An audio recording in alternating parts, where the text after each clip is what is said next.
I'd like to call the meeting to order. Welcome, everyone. We have a full agenda tonight. We're going to start off with some public comments. We'll move to a couple presentations, the first one being the unfunded needs assessment, the second one being the downtown security and revitalization presentation. We'll have some budget committee deliberation following that. Just a quick mention, with the successful passage of the Parks and Rec bond and the levy yesterday, staff will be bringing back adjusted budget numbers to incorporate into the committee's motion to recommend the budget to the City Council. So let's start with public comments. We have 3 tonight. First up, we have Ryan Moore. And let me read something real quick for you, Ryan. So we're beginning the public comments. Those wishing to speak during the public comment must have submitted a completed request to speak form to the staff at the room entrance prior to the beginning of the public comment period. Please preface your statement with your name, city of residence, and for Eugene residents, your ward if known. You'll have 3 minutes to comment. There are lights on the timer. The yellow light indicates that you have 30 seconds remaining, and the sound will indicate the end of your 3 minutes. Thank you. Thank you for coming. My name is Ryan Moore. I live in Eugene in Ward 3. So thank you, Mayor Vinnis, City Councilors, and members of the Budget Committee for this chance to provide comment today. I had the chance to sit down with Jennifer McLean for lunch, who is the Executive Director of NAMI Lane County. NAMI is a large nonprofit focused on providing support and advocacy for people living with mental illness and their families. During our conversation today, we eventually turned to the topic of program funding, and she shared something that I thought would be interesting with it to this committee. She said that the primary focus of NAMI right now is expanding their services to be available to members of the diverse communities of Eugene. But the biggest barrier they're encountering right now is just the nature of their funding sources. Right now, NAMI Lane County relies primarily on short-term grants, which has made it difficult to conduct longitudinal planning and just hire the necessary staff to meet that goal of expanding to serve more communities around Eugene.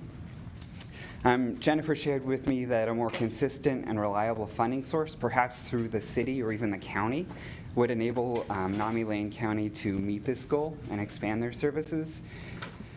As you know, there's a significant nationwide movement to expand treatment capacity. NAMI Lane County is a key partner locally that we can work with at the City of Eugene to meet, let me backtrack, that we can work with to capitalize on this movement and help care for some of the most marginalized and vulnerable members of our community. I'm sure I don't have to explain how just thrown by the wayside people living with mental illness often are. Let's see.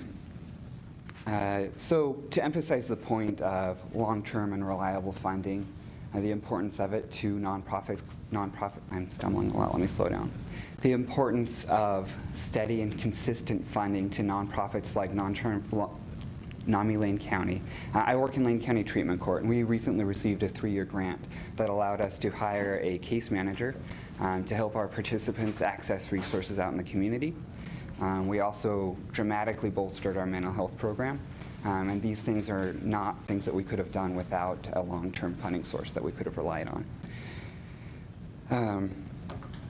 So as I'm sure this committee knows, treatment by organizations out in the community is not only far more cost-effective, but also leads to much better outcomes than incarceration and institutionalization, which is often what happens to people living with mental illness who go untreated.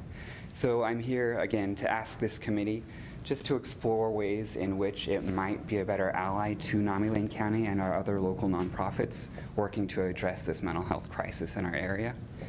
Thanks for your time tonight, and I hope this becomes a continuing conversation. Thank you. Next, we have Benjamin Brubaker.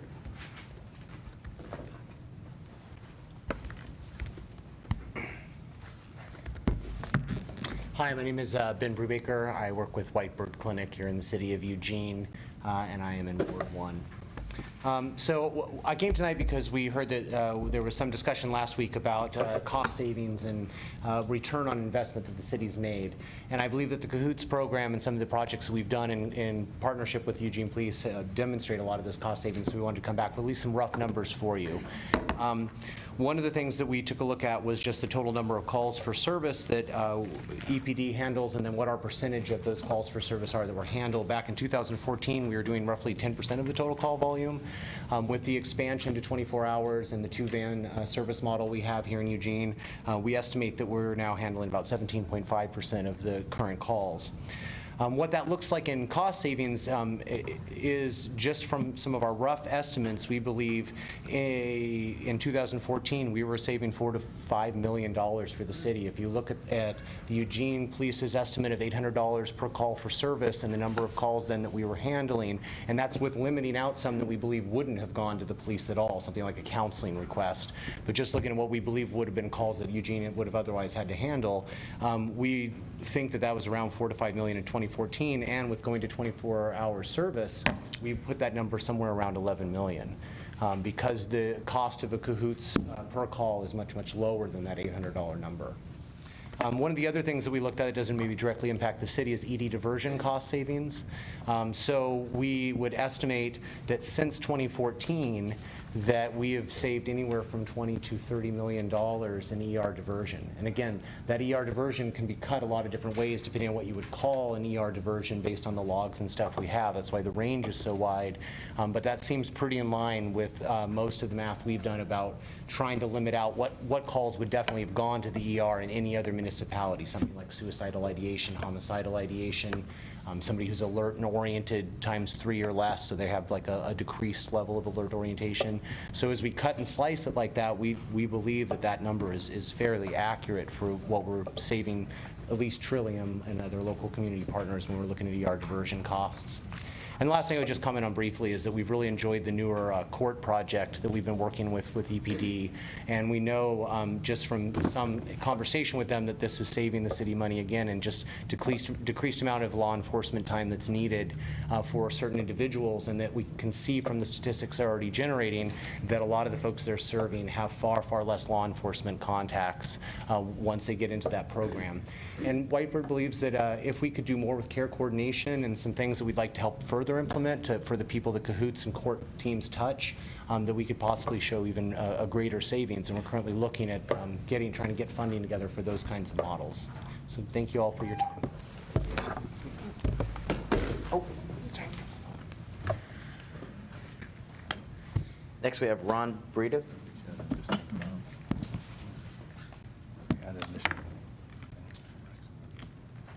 Hi, my name's Ron Braden.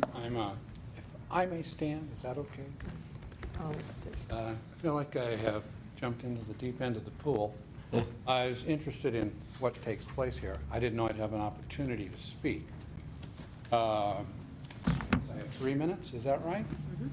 Well, a few weeks ago in the Register Guard, they published the salaries of city manager, his 2 assistants, and the police chief.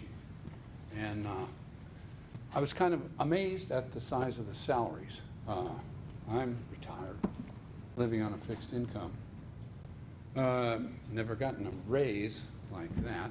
I'm just wondering if this wage or salary inflation will ever stop. Somewhere along the line, we're going to run out of people who own property, who are paying the taxes, who are carrying the water.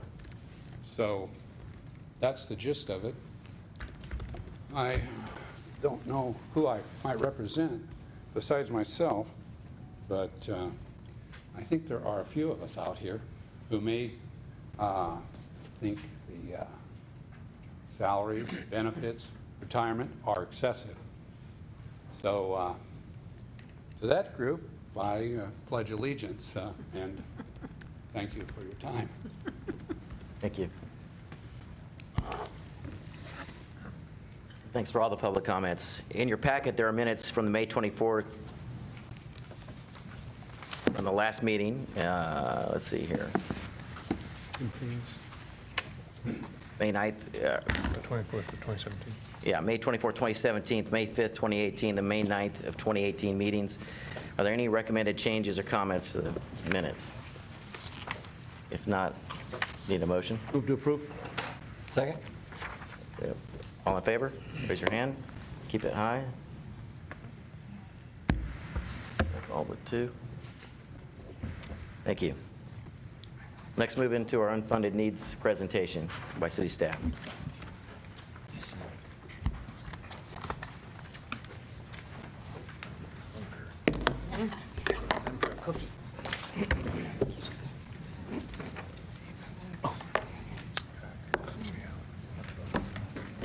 Good evening. My name's Twyla Miller. I'm the acting finance director for the city. Yulia is walking around with a packet for you all tonight. It has a few things in it. One is the slides for this evening. The other is information related to the measures from the parks bond and levy that were passed last night, as well as a revised UNA. So we have revised your UNA from the one you received in the proposed budget related to the measures that passed yesterday.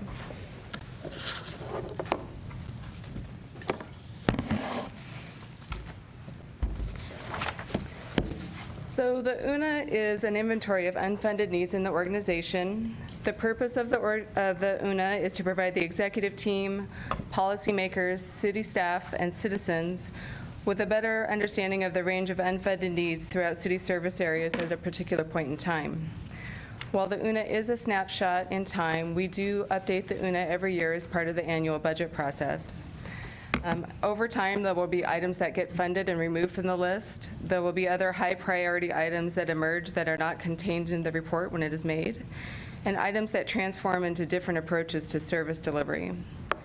When the City Council requests a policy discussion on a particular topic, oftentimes the UNA is the place we start to start compiling information for that discussion.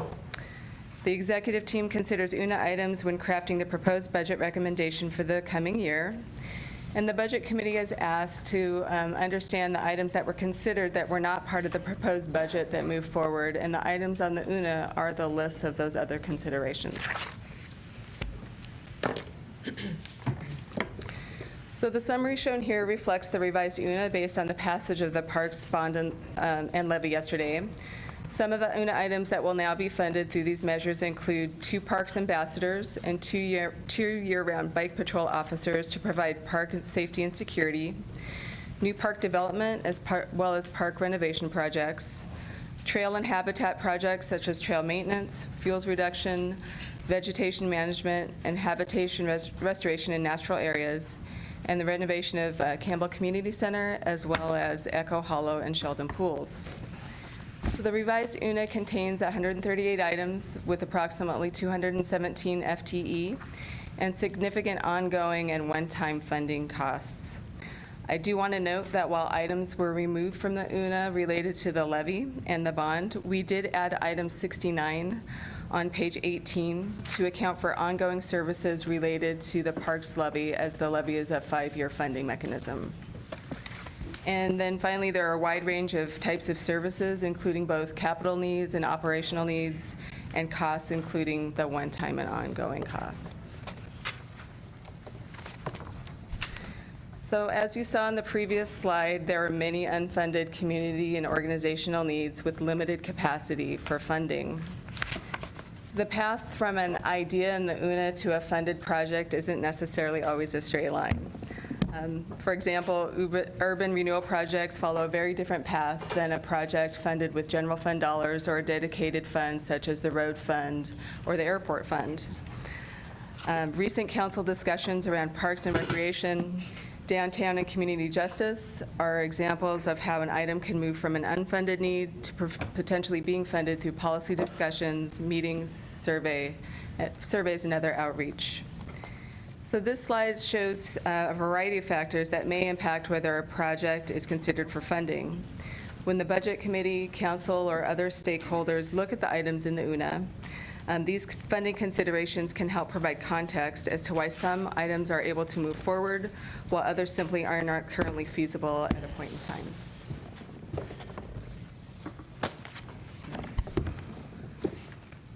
So there are a wide variety of potential funding options given the range of projects and programs represented in the UNA, and identifying appropriate revenue streams for varying programs or projects can be complicated. Many revenues are restricted in their use for certain types of projects, and there are other constraints in the selection of potential funding options, including the economic environment of the community, the financial stability and situation of the city, and competing needs for funding sources, along with many other factors. So when we're evaluating particular funding sources, the following factors typically are considered as part of that evaluation: legality and precedence, revenue yield and stability, administrative effort, timeline, equity and fairness, the nexus of the revenue source to the spending need, as well as political feasibility. So if you look to the left of the slide, the funding sources represent options for one-time funding, while the items on the right are more appropriate for ongoing funding needs. Over the past few years, the executive team has allocated one-time funds for pilot projects to evaluate programs and services as they implement them before identifying ongoing funding. And recent examples of those include community court and downtown revitalization efforts. So this year, the UNA items were placed in the following groupings, which was a little different than last year. We chose areas of focus and then services and infrastructure. There are many plans, policies, and initiatives that guide the work of the organization. This year, the areas we chose to focus on were the areas under policy consideration by council currently, and were also part of the areas of focus identified by council in their workshops this past winter.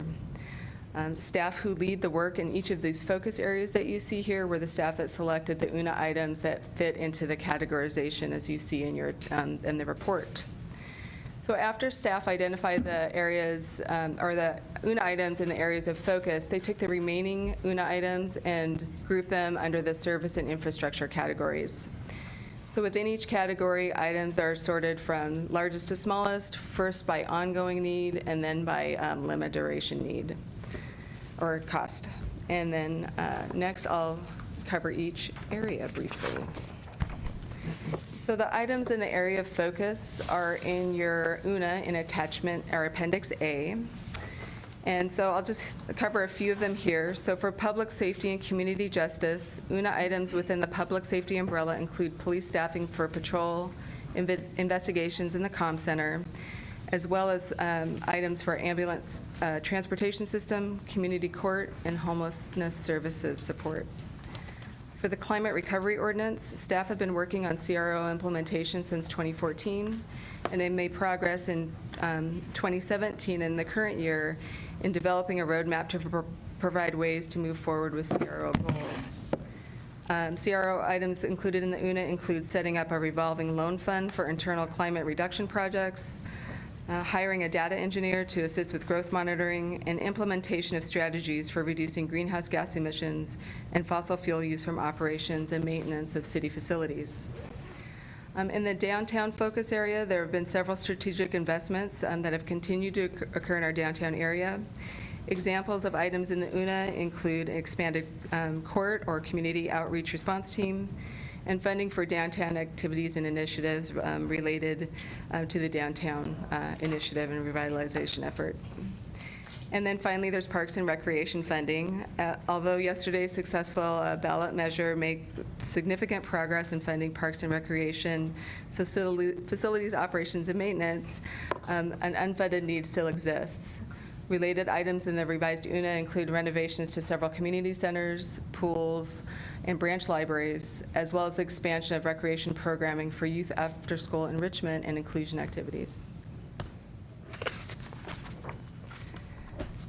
So the remaining UNA items are categorized as follows: existing services, future demands, and infrastructure, and those UNA items can be found in Appendix B.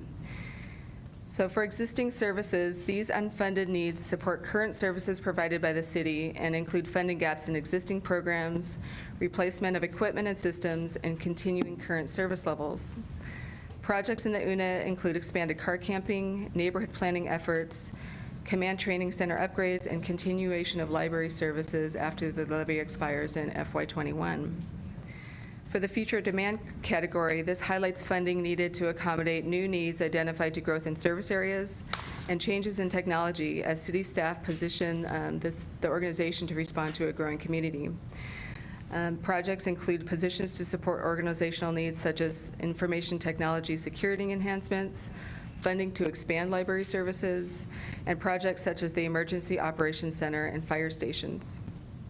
And then there's finally the infrastructure category. This grouping highlights funding needed for the preservation and maintenance of city-owned infrastructure such as buildings, bridges, and streets.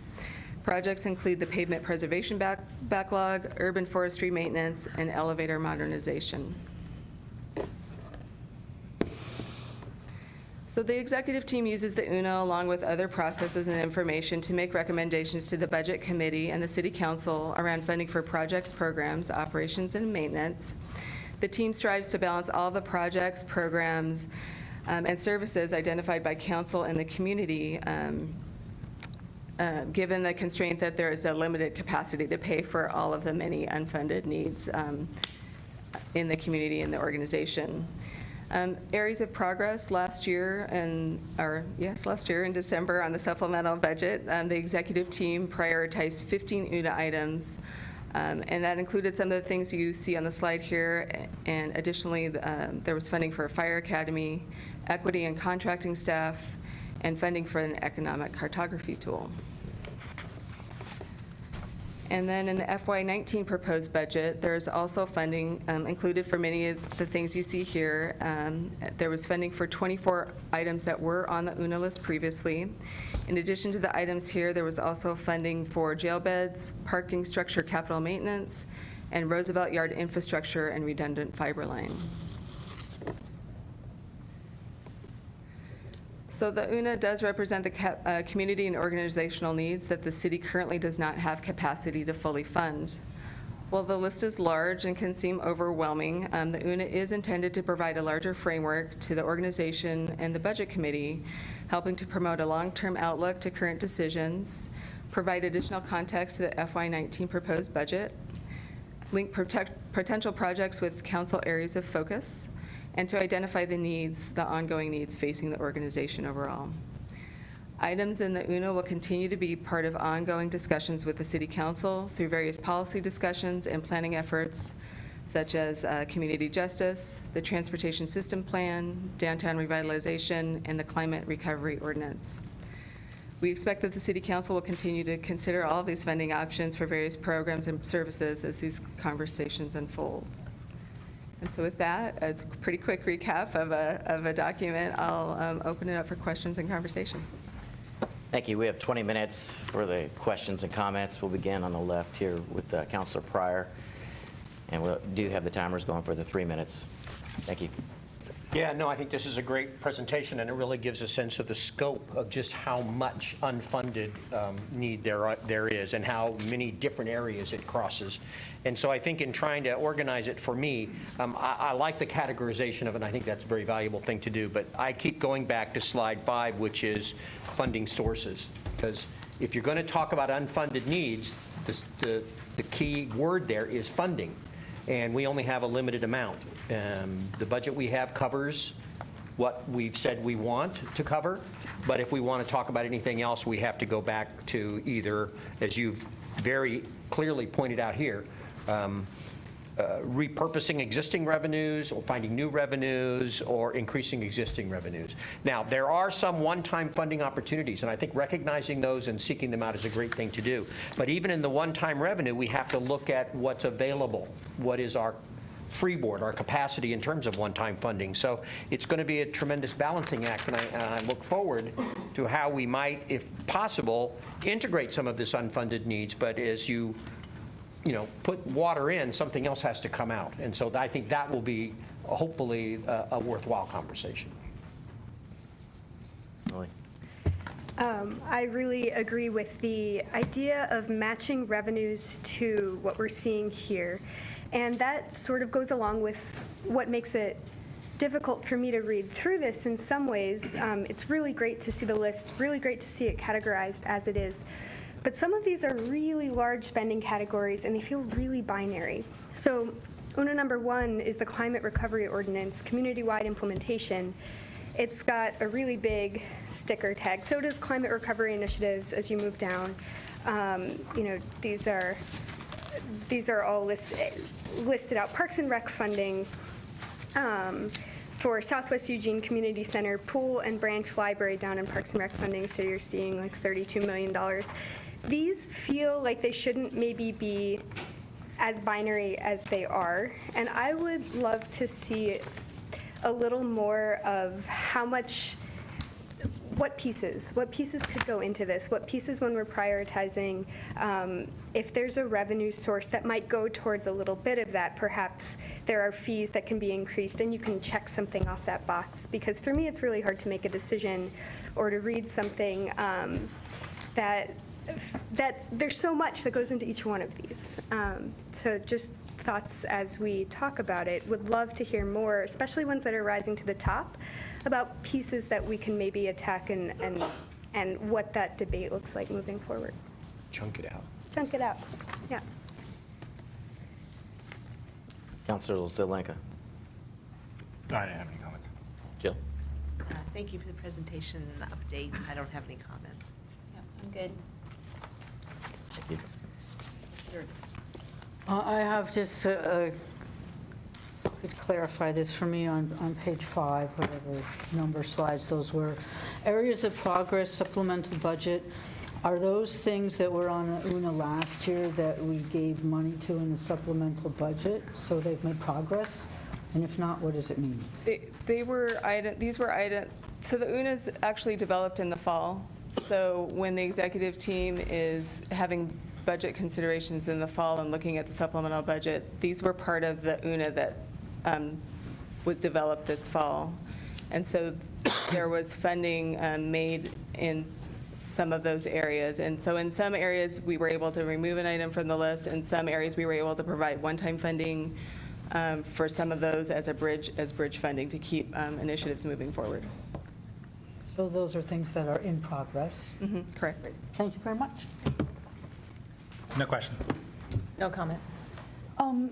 So thank you again for this, and this actually presentation was very helpful in answering some questions that I had as a new budget committee member, so thank you. I guess one thing that I think would be really helpful for me, because I've been looking at the one-time money that's not continuing from last year, and I had a question about that last time, and I appreciate the answer, but I didn't really kind of get to what I was trying to ask.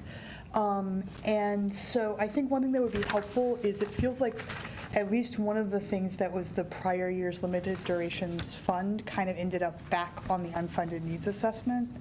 And that's the downtown and urban parks improvements, which seems like it's kind of the same things as item 11 and 12 on the downtown. And so maybe when we're looking at these descriptions of the prior year's limited funding, whether it's being discontinued because it's done, or whether it's ending up back on the unfunded needs assessment, if that makes sense, would be helpful. Yeah, I'm going to ask the hot button question. How come there's only phase 1 of City Hall on here and not phase 2?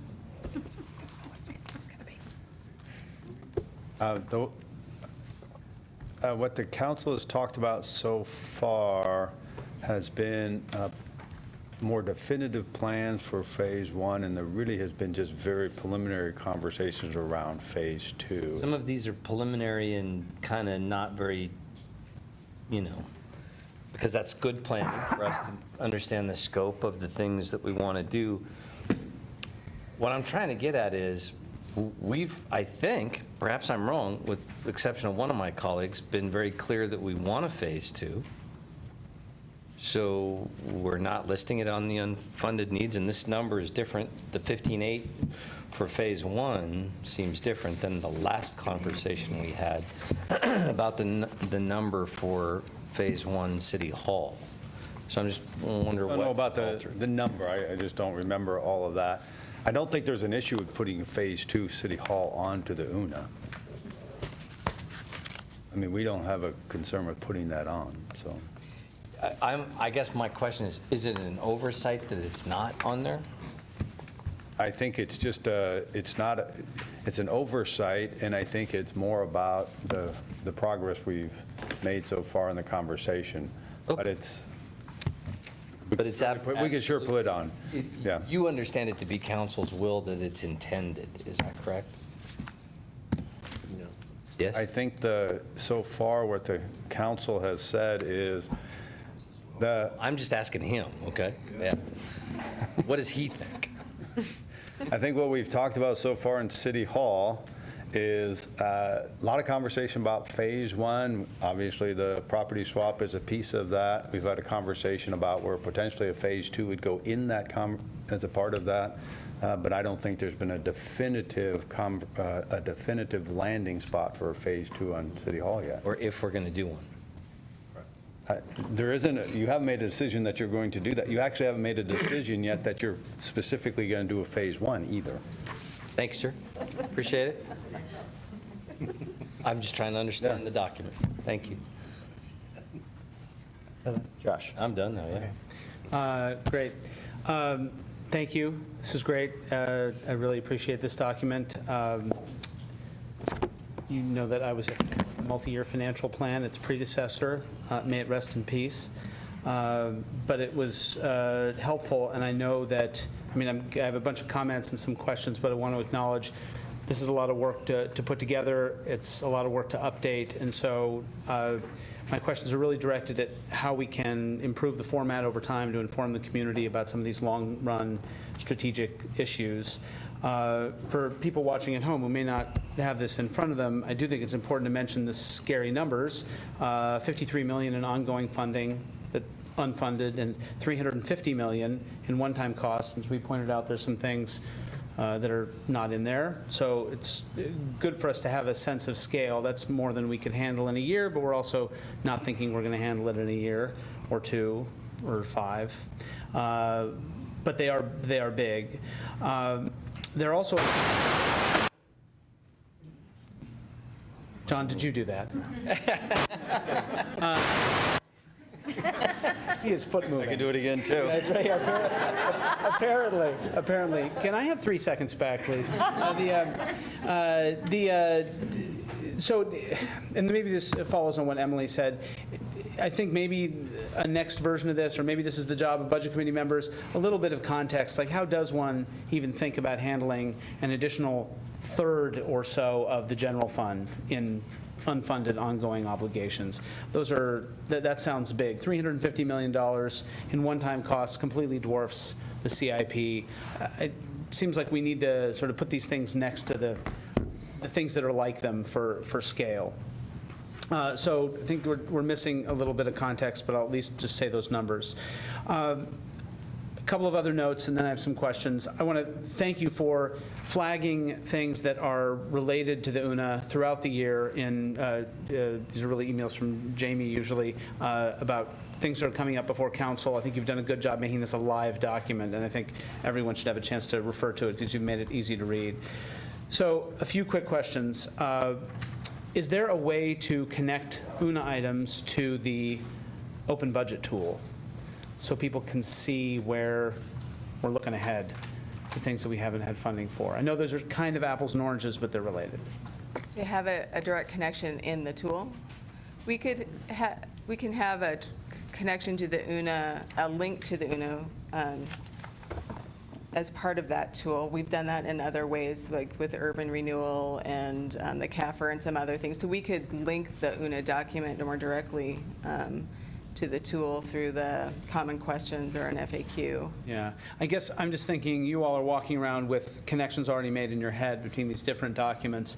Most of us won't have that. Most community members won't have it. Nice to know that we're looking ahead to other unfunded obligations or ideas. Also, the pavement preservation backlog. Just take a moment to explain how, given the bond measure that passed last fall, how that ongoing obligation that's listed in here of something like $12 million, how that relates. Like many other items, the entire need even like with the parks items that just passed, there's a greater funding need. And so for instance, the park bonds, that this is the third measure that we've passed with parks bonds, is taking funding a piece of that total unfunded need, but there's still an existing need beyond that. And when you look at the system in total over time. And maybe this is too much to call out, but it seems like our bond measure is big compared to that need. I mean, look, we're like $10 million a year, but that's like, is that an additional 12? Or, Sue's nodding, it's an additional 12 million beyond what we funded with the bond measure? Okay, all right, I'll save the other So questions. the for later. bond is funded, this is the unfunded Right, portion. yeah, okay, thank you. Councilor Evans. Good, he can have 3 of my seconds. Thanks, Craig. John.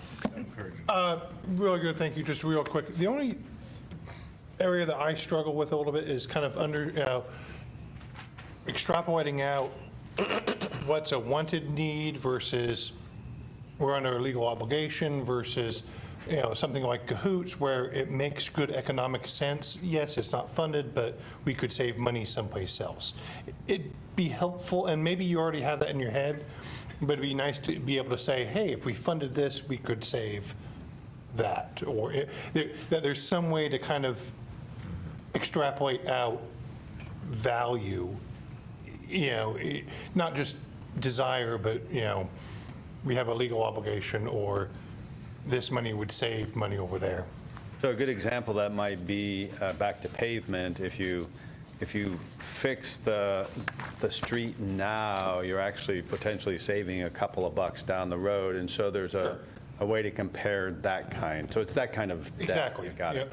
Cahoots, if we spent money here, we could save X dollars on policing Right, and courts. right. And that Okay. there's a, value is a tough word, but a value component to it that is hard to extrapolate out of this document. Okay, good. Thank you.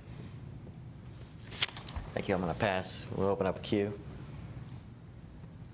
Josh. Go ahead, Chris, please. Councilor. Yeah, just quickly, 2 things I heard that were really, I thought, useful. The first one was to take large dollar items and chunk it out into smaller pieces. I think that can be a really valuable thing to do, because if I look at $200 million, blood comes out my ears. But if you take that 200 and break it up into doable chunks, you might be able to eat the sandwich one bite at a time. And I think that's a really valuable approach that we could take. We might find different funding sources for different chunks. And the other one is, it's a really interesting question because we wrestle with it all the time, is the question about what are the must do, what's the should do, and what's the nice to do.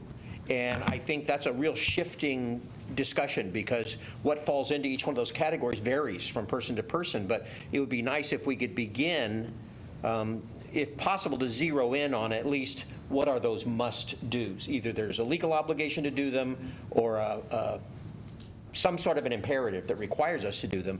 Even if we couldn't do all 3, I would love to at least begin to say what are the parameters of that must-do.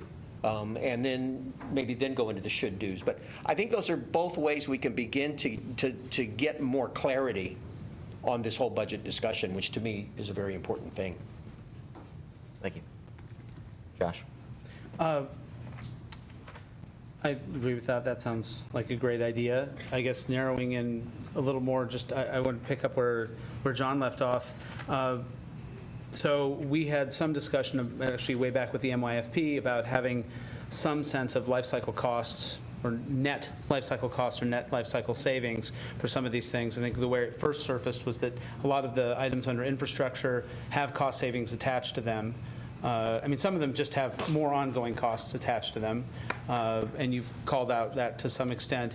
But if you do, say the things that the things that are under the CRO that I complained about being in the CRO, that I think are just sort of energy efficiency improvements, like for the pool, that's going to save money, maybe more than pay itself back. We should, there should be some way over time for us to flag those items that are quite different from just new expenditures that bring more new expenditures with them. So I completely agree about that.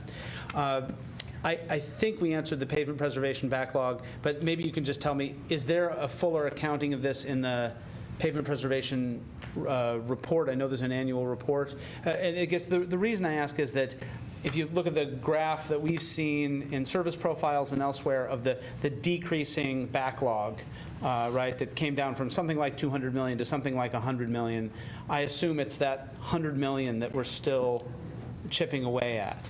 But just seeing, oh, we need another $12 million a year, or whatever it is, 11 or 12, I think that's confusing to people who would feel like they just voted for a bond measure.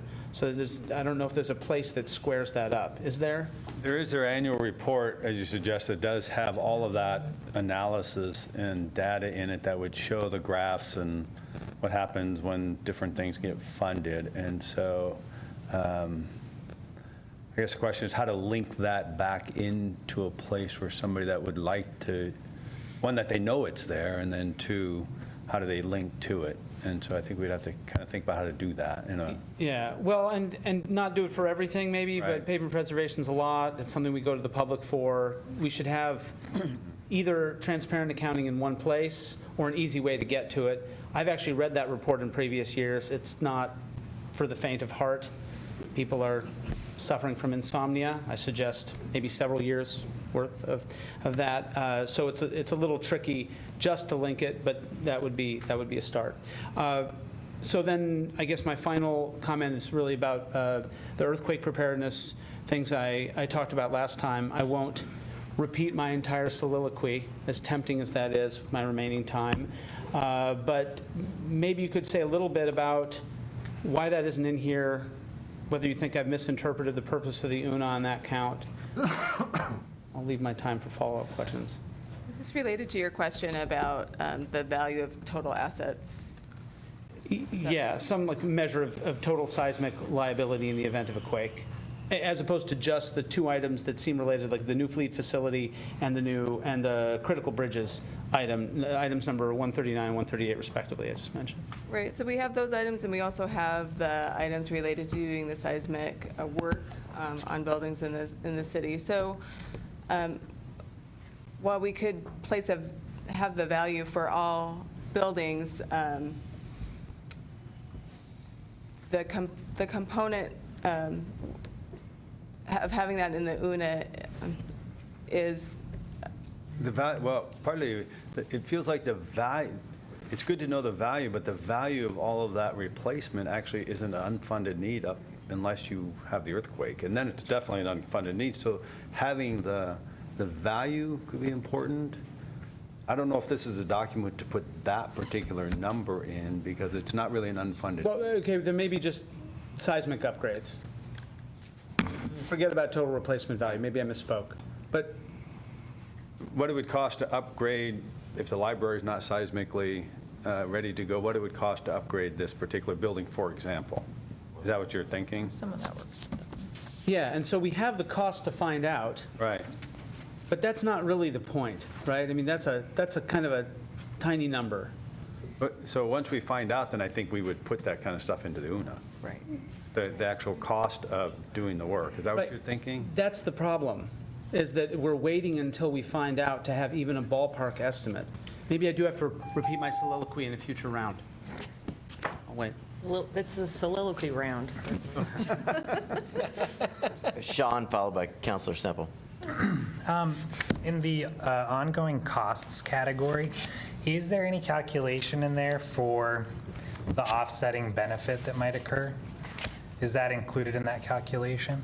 Not currently, no. Okay, so maybe that would be a good place to, in other places in the budget, there's some discussion if we're going to spend $500,000 on this new thing, but that's offsetting, that is offsetting benefits in some other category that's discussed in the budget.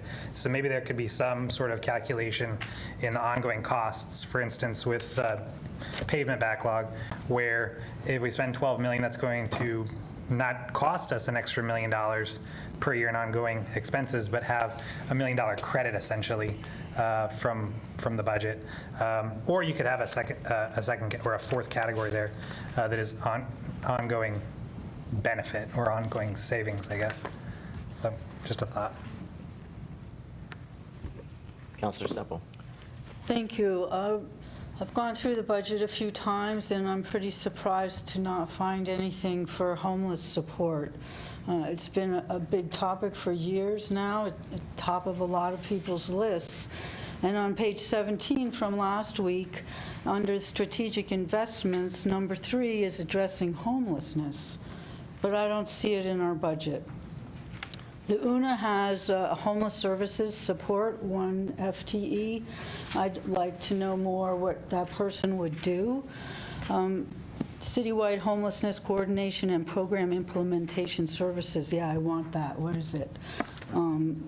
So I think that if we had someone coordinating our efforts, we would make more progress with the resources that we actually have. We've added other FTEs, and I don't disagree with them, but I think this is equally, maybe more important, since it's a #1 issue for so many people, and we really need legal places to sleep. It's critical. I've been asking for 6 years when I started coming to council, and it's embarrassing. So it's a complicated challenge. Maybe if we had a coordinator, we'd get farther. And I think we should put our money where our mouths are. And if we talk about making inroads in this problem, we need to spend some money on it. The only other things I saw in there was for the service station and car camping, which, yeah, I want those too, but it might be more effective to have someone help us figure out what to do. Thanks. Eliza and then Counselor Surratt. Oh, I get to go now. All right. So I do want to second some of the comments we've had about having something about sort of the value component, what the trade-offs are. Also a little bit about if it's part of if it's a one-time sort of funding piece that's associated with sort of what's being conceived of as a larger program. And I think a good way to look at that is that, for example, there's a number of neighborhood plans listed out in here. And one of the things we're talking about is this neighborhood guidelines document that just came out that's mentioned earlier in the budget. And it's saying, we want to do one of these every 2 years.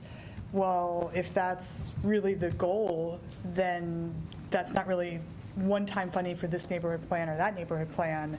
It's an ongoing, this is a program that we're doing where we're doing these.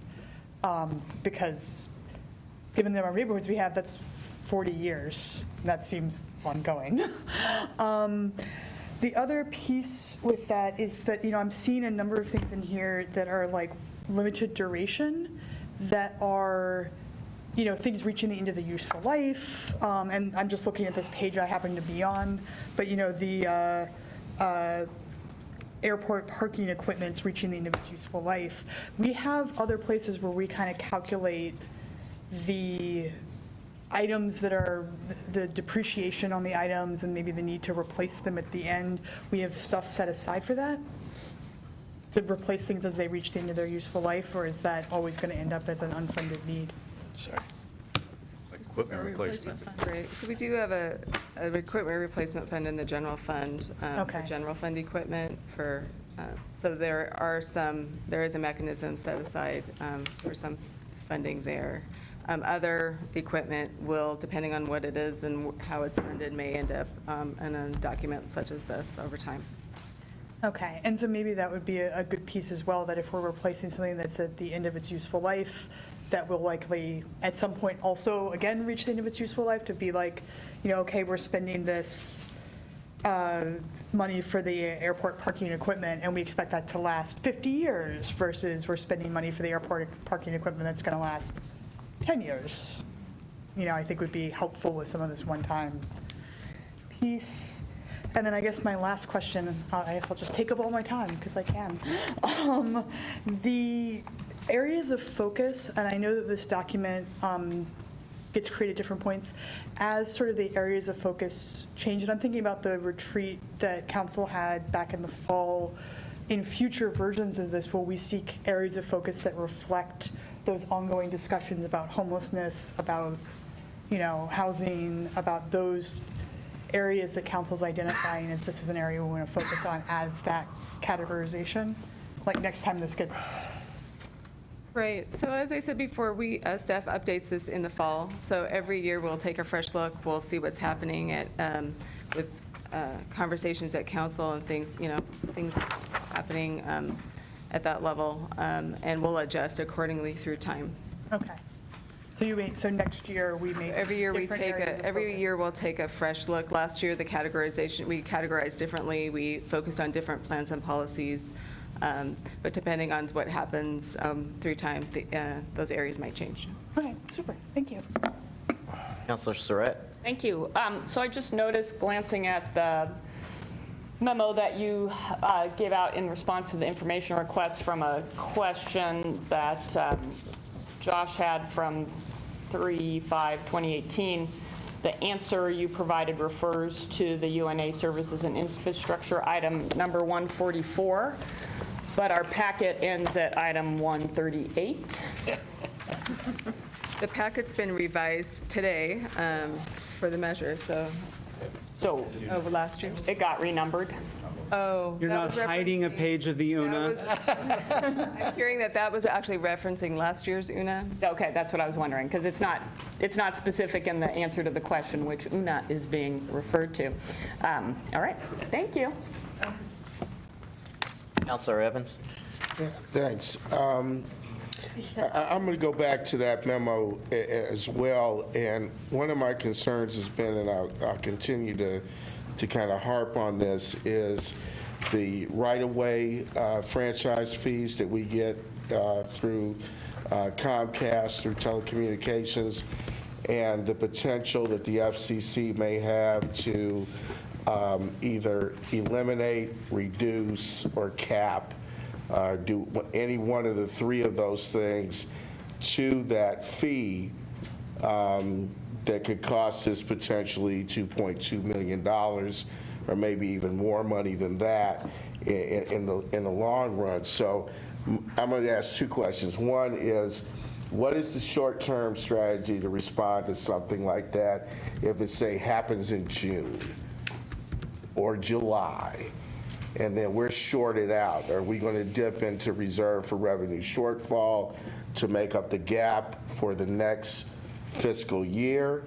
And then the second question, I think the most important part of this is, if this does happen, what is our longer-term strategy to make up that revenue if we ultimately do lose that revenue?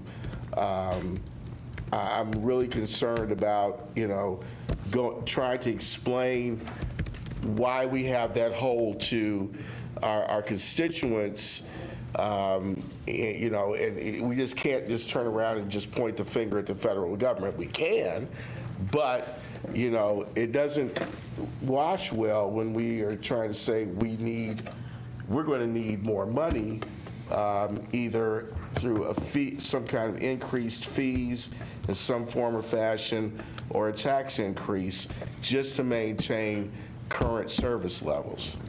Well, I'll take a stab at a couple of those questions. So the very first strategy is why we, again this year, will recommend that you be very cautious about adding any ongoing items to the budget. As you know, the ongoing items is what creates a future gap, much more so than one time. And so with that situation that you describe, if it were to come to fruition, not only would we have to account for that, but we'd have to account for any additional ongoing dollars that were added to the budget through this process here. So that's always a caution around that. So that would be the first strategy. The second strategy, what we would recommend is that for this next fiscal year, or at least through the first part of the fiscal year, that our savings account would cover the cost that would be needed if that were the case. And the reason why we say that, you might remember we've, in our proposed budget, have tried to set aside a reasonable reserve, but also a reserve that's a little bit more robust than sometimes we would have done in the past. And part of the reason for that And it does include some of the past Comcast settlement money, but part of the reason for doing that is if something like that comes up, we do have the cushion and the freeboard to at least be able to give us time to be thoughtful in how to approach that. And then the third piece is it also, one reason why it would be good to give us time to wait and to be patient, at least for numbers of months, is, last year as we came out of the budget, we anticipated a couple $1 million gap. We were going to had some ideas on how to close that in the next couple years. But just by virtue of property tax and any numbers of revenues and expenditures, actually we came to a place where we could still live within our means without having to do anything.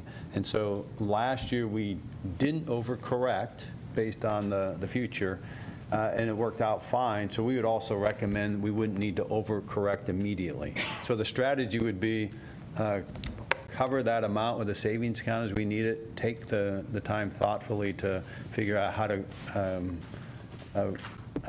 fill that gap if that is present. And it could either be through a redistribution of current revenues and expenditures or creating something new.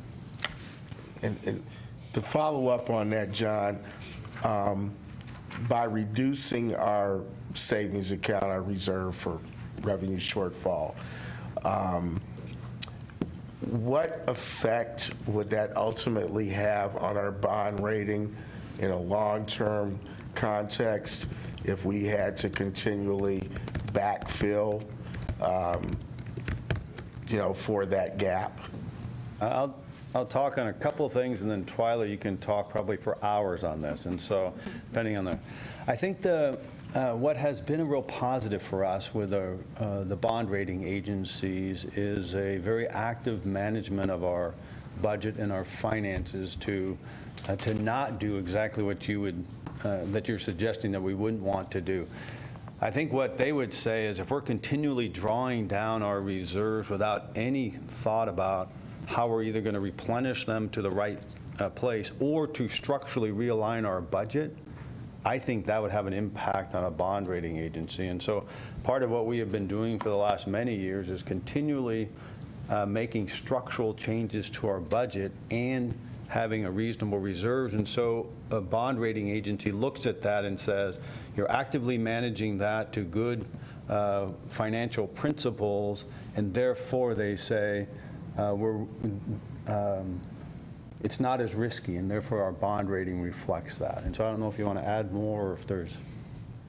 That was actually great. I think one of the things they look at, and they've actually noted about the city of Eugene, is that we're very proactive. The management team, the executive team, and through the budget committee and council, we're very proactive and take action, and we're always monitoring, watching. So I think just those things, along with all the things you've said, would help us maintain our strong bond rating.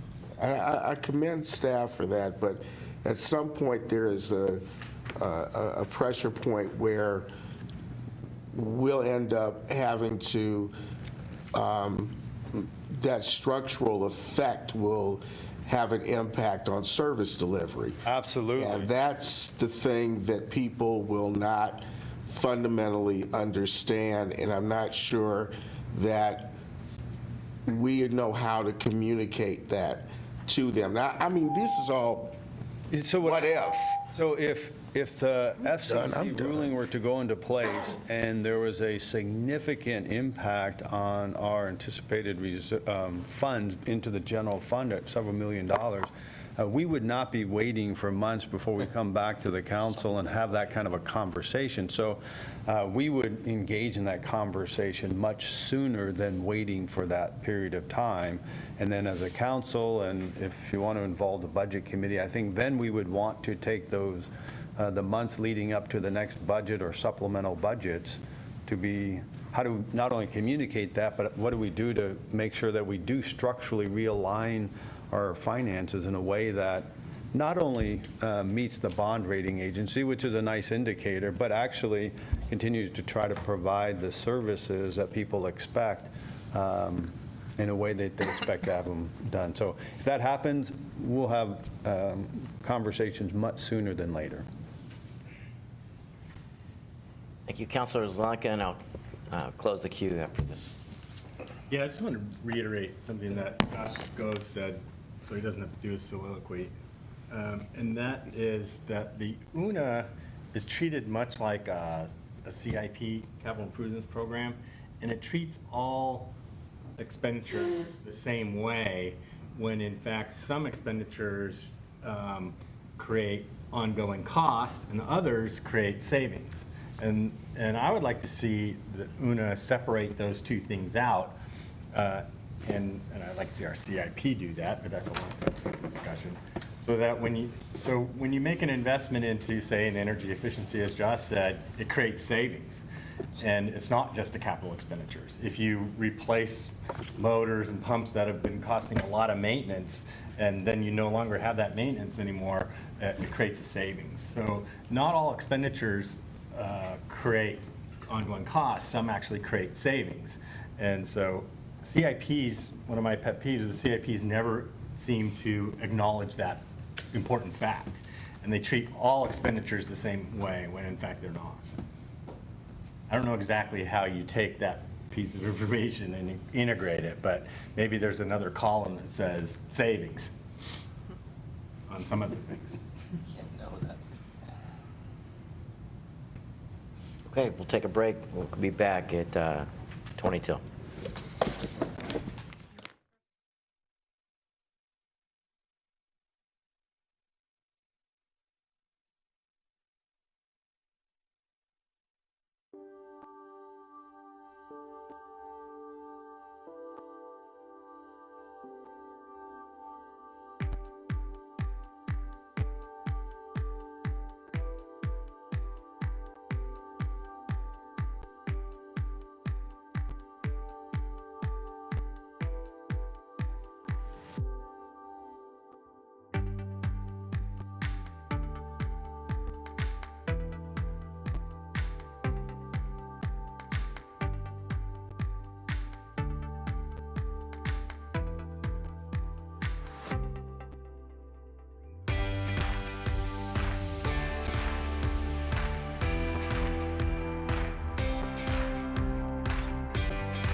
opportunity, but it can be kind of. Welcome back. Our next presentation is on downtown security and revitalization. So it, after this, you know, I have one question. Yeah, mine.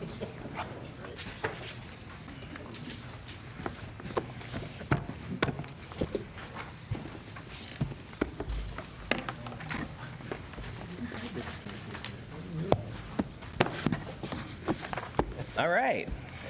Good evening, everyone. Tonight, we're going to review our work from last season, discuss budget actions related to downtown initiatives and our UNA request, and then give you an overview of what our plan is for the upcoming season. I'm Jeff Perry. I'm from Facilities. Tonight with me is Colette Ramirez from Cultural Services, and our new police chief, Chris Skinner. We're excited to have him at the table. All right. About a year ago at this time, our downtown ops team presented a plan to make downtown cleaner, safer, and more welcoming to the Budget Committee. We discussed the feedback we received from projects for public spaces and our seasonal plan that focused on a lighter, quicker, and cheaper approach, with the goal of making our public spaces more inviting through intervention, and by influencing behaviors, we implemented a wide range of safety, cleaning, and public space activation strategies. A park host was hired for the park blocks, staff pressure washed downtown, EPD increased their presence downtown and in the parks, infrastructure enhancements were made to public spaces, park ambassadors were deployed in our parks, social service partnerships and activities were implemented, and cultural services substantially increased programming, activities, events, and art initiatives. Through monitoring, surveys, and public engagement, we learned that we made progress last year, and individuals who frequently visited downtown noticed a positive change. We also learned that more outreach was critical to engage the broader community and our stakeholders. Our monitoring efforts showed that last year's work resulted in an increase in the ratio of men to women in downtown and an increase in the number of children as well, which were part of our objectives. It was also clear that there's broad agreement that continued improvement was needed. We have a long way to go. The 2017 season cost approximately $750,000, which was distributed between facilities, LRCS, cultural services, EPD, and public works. The bulk of our funding went towards staff, primarily police officers, park ambassadors, event staff, and maintenance teams. To maintain positive activity during the winter and the off-season, we kept a park host in the park blocks, maintained ambassadors in the parks, and programmed a variety of activities and events downtown. The off-season effort cost approximately $100,000. Based on our experience in 2017, we have taken the same funding approach for the 2018 season. $500,000 was approved in the FY18 budget, and an additional $350,000 was approved through the December supplemental budget. This represents a budget of $750,000 for the 2018, the upcoming season, and also covers the costs of the initiatives we undertook this winter. Since the summer season crosses over fiscal years, budgeting has been more complex since we're operating more on a calendar year basis. The timeline above helps illustrate the funding appropriations compared to our downtown seasonal activities. If you look at that, you can see the funding allocations on the green arrow there, and then at the bottom you can kind of see where those our efforts took place. In winter there's $100,000, and then the summer season going forward. It's a little tricky for me coming from finance and thinking on a fiscal year basis, actually. All right, so funding by department. This pie chart represents funding allocation by department. As you can see, about half of our dollars are allocated toward police, and the remaining amount divided between LRCS, Public Works, and Facilities. Here's a view of our funding allocation by activity. And as you can see, almost 3/4 of our dollars are dedicated to safety and security. And that includes funding police officers, the park ambassadors, downtown ambassadors. And I should also note the 18% there is for programming, but that also includes our marketing plan that we've been working on as well. While there are several UNA items that are focused on downtown safety and revitalization, the downtown enhancements item, I think that's item 14 in your packet, is directly related to our work and the initiatives we're discussing this evening. As I mentioned earlier, the $750,000 represents only the summer season. While we continue to evaluate the effectiveness of our different initiatives, we are also learning that a constant presence throughout the year is critical to maintain progress downtown. Each of our initiatives are directly related to changing behavior and producing positive outcomes. The graphic above helps illustrate the complexity of our work, priorities we hear from the community, and how our multi-pronged approach affects outcomes and ultimately livability, equity, and economic prosperity in our downtown. Next, I'll talk a little bit about the upcoming initiatives we have for the 2018 season. And this slide, Chief Skinner and I are both going to cover, but I'll talk a little bit about the non-policing effort that we have coming up. Building on the success of the Park Host and Park Ambassador program, we are hiring 4 additional downtown ambassadors this season, which will help ensure downtown patrons feel safe and welcome. This will be in addition to our Park Host as well. So we're going to actually have 5 ambassadors in total downtown that will be there. Their mission will be to make patrons downtown feel welcome and safe, provide information about activities, programs and services, assist with events, and work as a team with EPD and the Red Hats. Based on our success in parks, and especially in the park blocks downtown, we know that presence alone is a major factor in deterring negative behavior. I'll let Chief Skinner talk a little bit about the policing effort this year. Thank you, Jeff, and thank you for an opportunity to have a conversation about this tonight. I've had a couple of opportunities to be in front of council, and I've enjoyed those, and certainly enjoy being with Budget Committee to talk a little bit about what's going on downtown, and the fact that we're trying to pay attention to what's going on downtown. I think we've heard loud and clear that there's some areas for improvement there.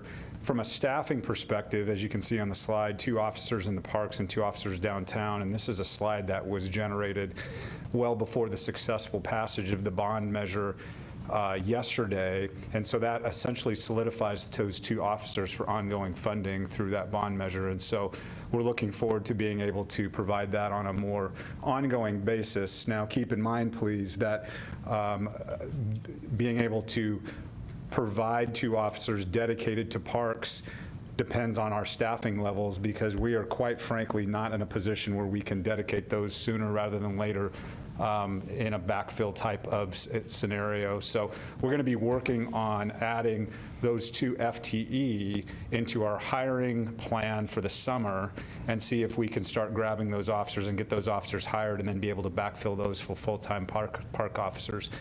The other 2 officers downtown, because of staffing levels, will be attainable through overtime allocation, and so overtime allocation is voluntary, and officers can sign up for those details, and we offer that overtime for them to be working downtown.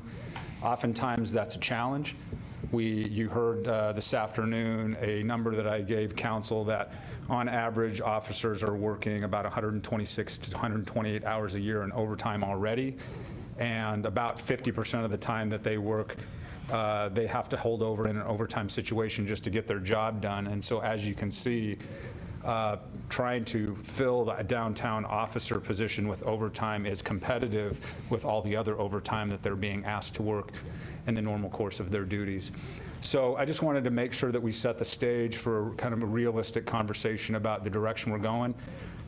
We are headed in the right direction. I think that there are some significant opportunities that are presented to us in the not-so-distant future to be able to provide a very comprehensive approach to downtown safety and security, but this is one that we wanted to point out to the Budget Committee as a small win as we move in that direction.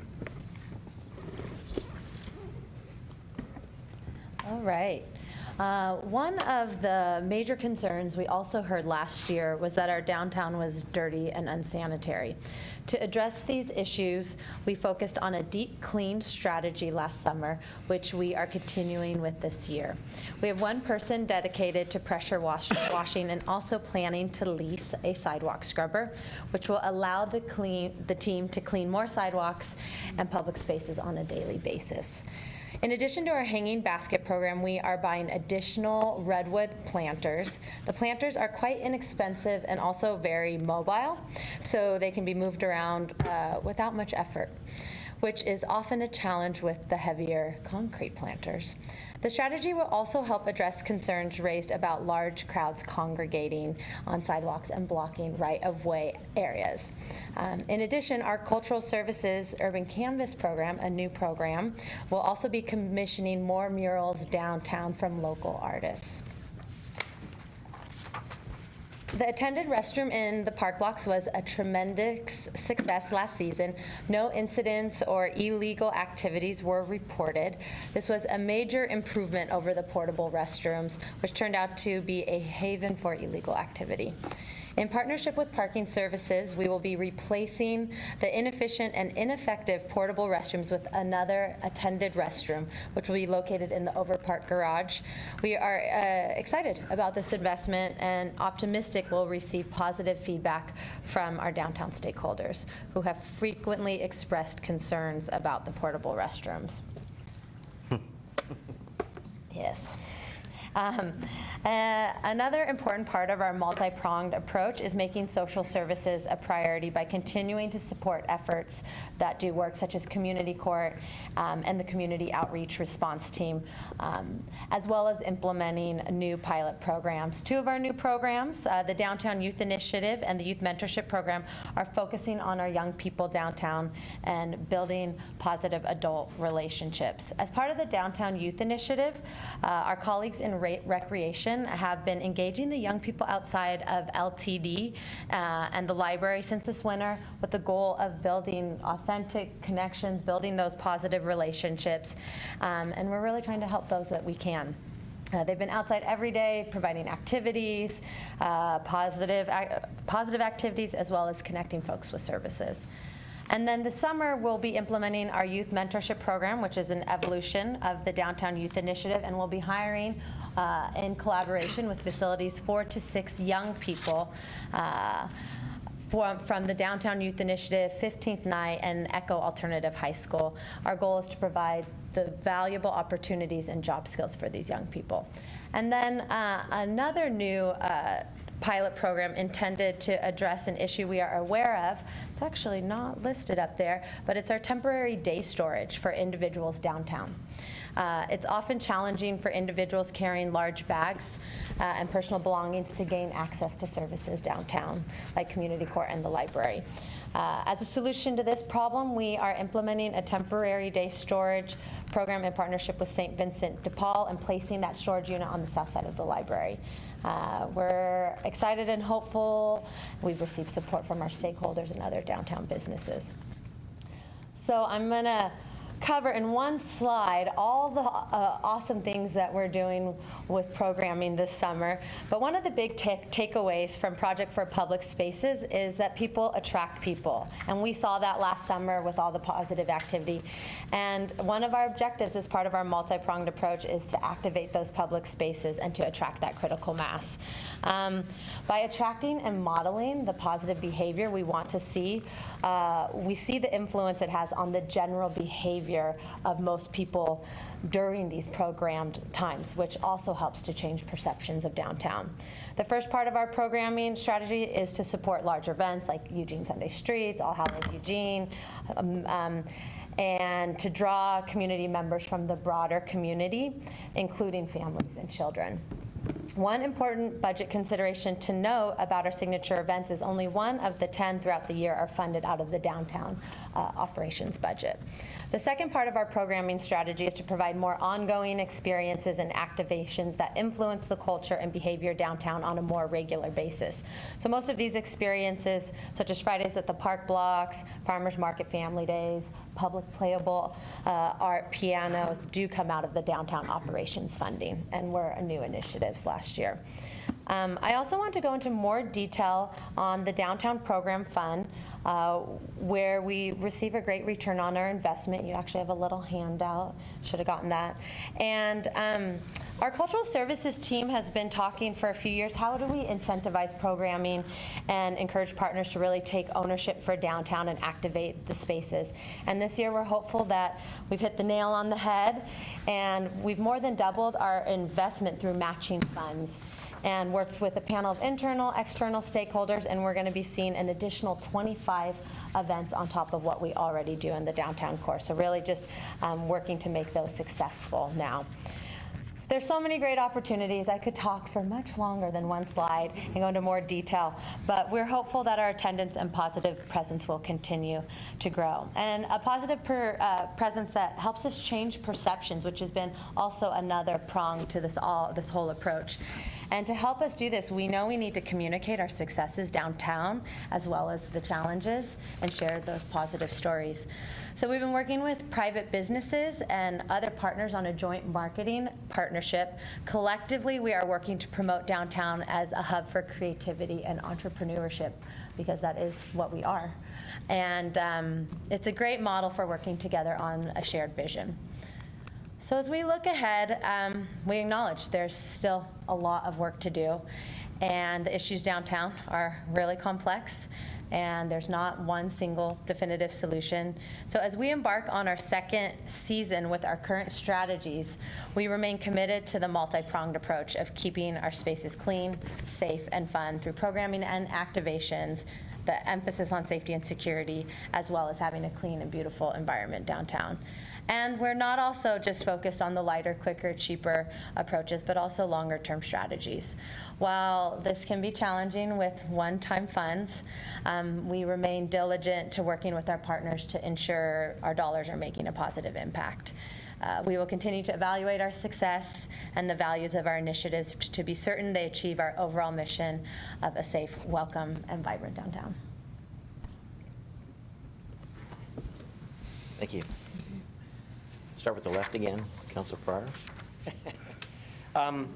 Actually, I had an opportunity to see parts of this presentation before, and it was really good. And I think the takeaway for me has been how many great things we're doing, and how many great things remain to be done, and how some of those things I think need to be approached as ongoing, but some of those things need to be approached as one-time expenses because they have a very acute need right now. It's what I mentioned in the meeting last week, is there are some acute needs we have right now, and I think we need to be able to address them right now. And so I think this is a great combination of a short and a long-term strategy, but what I'm looking at is providing additional leverage in the short term. And I don't know exactly what that looks like, because the time it takes to hire, train, and put on the street a sworn officer takes a while. That's not a short-term solution.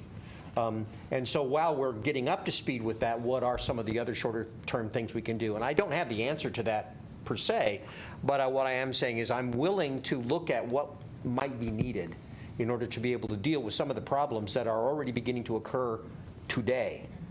Looking out this door, looking across the street, you'll begin to see that there's stuff starting to occur now, and I can't wait 18 months to deal with it. I got to start dealing with it now. And what can we do in this budget process to deal with the long term, but also deal with some of the immediate stuff that's going on right now? And not just downtown. In my ward in particular, I'm seeing a dramatic increase as well. And so I'm going to be trying to balance both the short and the long term. Thank you. So I have a lot of sort of partially unformed thoughts, so I'm going to try and articulate those as best as I can. This was a really encouraging update to get. You know, it's representative of a whole lot of work and a whole lot of dedicated people working on a lot of disparate things and bringing them together. And so I'm always hesitant to say, but couldn't we have done this, knowing that these are ongoing discussions and a lot of people fighting for a lot of different really important things. And so Colette, you mentioned that this has already been talked about, but this move towards lighter, quicker, cheaper, really important to get spaces activated. My concern looking at some of this is that you end up with the risk of narrowing the efforts to the usual suspects. Because when you do lighter, quicker, cheaper, and you have to do some of this with the one-time funds, it really requires using established relationships with entrepreneurs who already have worked with the city. And that can really be barriers to minority entrepreneurs who haven't gotten in. And I think that it's really important to always keep that lens, not that we don't, but we have this triple bottom line of equity and the importance of making sure that we're promoting local businesses. And there's all sorts of barriers that have been identified. And so there's a lot of this outreach and sort of trying to connect this to a disparate thought here. We had the contractor, Parks and Public Spaces, come in, put out a report that got a whole lot of even national press about how we're in a crisis because our downtown streets are dirty and people don't want to come. And I felt like that put a lot of pressure on the city in ways that are maybe preventing us from saying yes and. Maybe we shouldn't be prioritizing.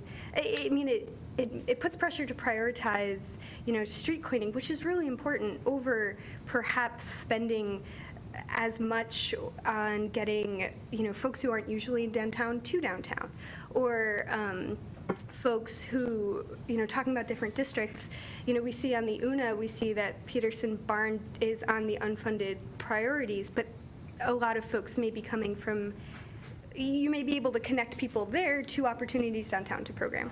So that's kind of a rambling talk, but just this idea of making sure when we're doing lighter, quicker, cheaper, when we're looking at these really intense things, is that we make sure that we don't just focus on these kind of high buzzword responses that we're responding to when we have so much awesome outreach that's taken place. Thanks. Councilor Zelenka. Yeah, the council already had this presentation and said our piece, so I'll be brief. I think this is awesome. To bring more people downtown helps solve the problems with downtown. More eyes, more activities, activating it, all does good things for downtown. I'm really looking forward to the Eugene's new Tower Power Funk tribute band and the smoothie blender bike and the ladybug. Thank you for the presentation. I love this program. I really think it's positive, and it brings different departments of the city together and working together for a common goal, I think, for all of us as citizens.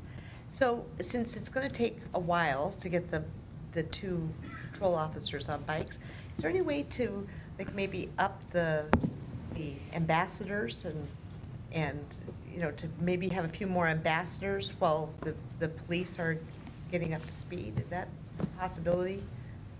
That's our plan. And so we're planning, this last season we had one park host, Daniel. We talked about Daniel a lot. He is still in the park blocks. And this season we're planning on hiring 4 more of basically him that will move more around downtown. They won't be stationed in one spot, but rove and work pretty closely with EPD and the Red Hats and whatnot. So, right, so just kind of balancing the warm bodies.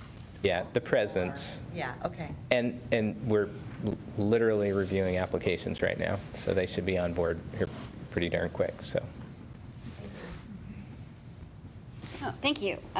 This presentation is great, even the second time. So I appreciate you coming out. Sometimes it's a little different. Yeah. Nice for my brain to really register. I could not agree with Chris more. If EPD can find places where we can put funds, one-time funds even, to tackle some of these problems in a short term, like the next year phase, before we can start, like you talked about at the police commission, kind of phasing in more funding on a more ongoing basis. Like Chris said, it's hard for us to identify what those are. I would rather hear it from you than, I have ideas, but I'm not in the police department. Your ideas are going to be much better, and I would love for you to bring those to us so we can discuss those and what those options are, because I feel like the community is not going to be satisfied with 2, overtime hires and some cloud storage. I think folks like Chris's ward are seeing the problems going out. Downtown, they feel is bad, and I feel it's bad too. I'm down there, and it feels worse, maybe because your stuff hasn't started yet, but it feels worse than last summer. I took my daughter down last summer. I don't know that I would bring her this summer. I mean, I take the bus, and I'm going through there a lot, and it's not always comfortable to be down there. It doesn't always feel really safe, and so yeah, I would appreciate your ideas, especially being new and having fresh eyes. That'd be great. And I have some ideas. That's fantastic. Councilor Taylor. Good idea going around the room. 'Cause, I don't feel unsafe downtown at all. I walk downtown, walk by the library and by the bus station. There's some people who don't look so good, but third floor library doesn't look so good. But that could be solved when we get a homeless shelter, maybe. I've already made comments on some of this when council saw it. I suggested we have a Sister Cities exhibit. I know the Farmers Market and the First Friday Art Walk are times when downtown is lively, busy. It's hard to get a seat in some places if you want a cup of coffee. They say in environmental circles that the solution to pollution is dilution, and I think the same thing goes with people. The solution to unsavory people is just having more people, and they just become like local color. Long range, short range, I think we should ask the county to remove the fences around the plaza on Saturday. That is a very unfriendly thing. The parking meters are unfriendly too. As at least 2 of us think they are unfriendly. Long term, this is long term and short term. We should finance the opening of the brick walls on Kesey Square on both sides. City should pay for that. And long term, we need a youth center downtown and a homeless shelter. And a youth center, some people say it won't work. I think it would if we could have public social service agencies available to visit it. But twice in 1 week once I spoke at 2 schools, the Opportunity Center, which is for students who are having problems, and South Eugene High School government class. And both of them, they said they wanted a youth center. While I was talking, they started drawing the plans for it. And I thought at least previously, all across Canada, they had youth centers which were partially supported by the provincial governments. And the kids had a lot to do with running them. I think that's a good thing to look for. I've been saying this for 22 years now, and the only other people who ever say it are the people who run against me when I'm at election time. Hey, wait a minute. I mean in office. No, you know it. Okay.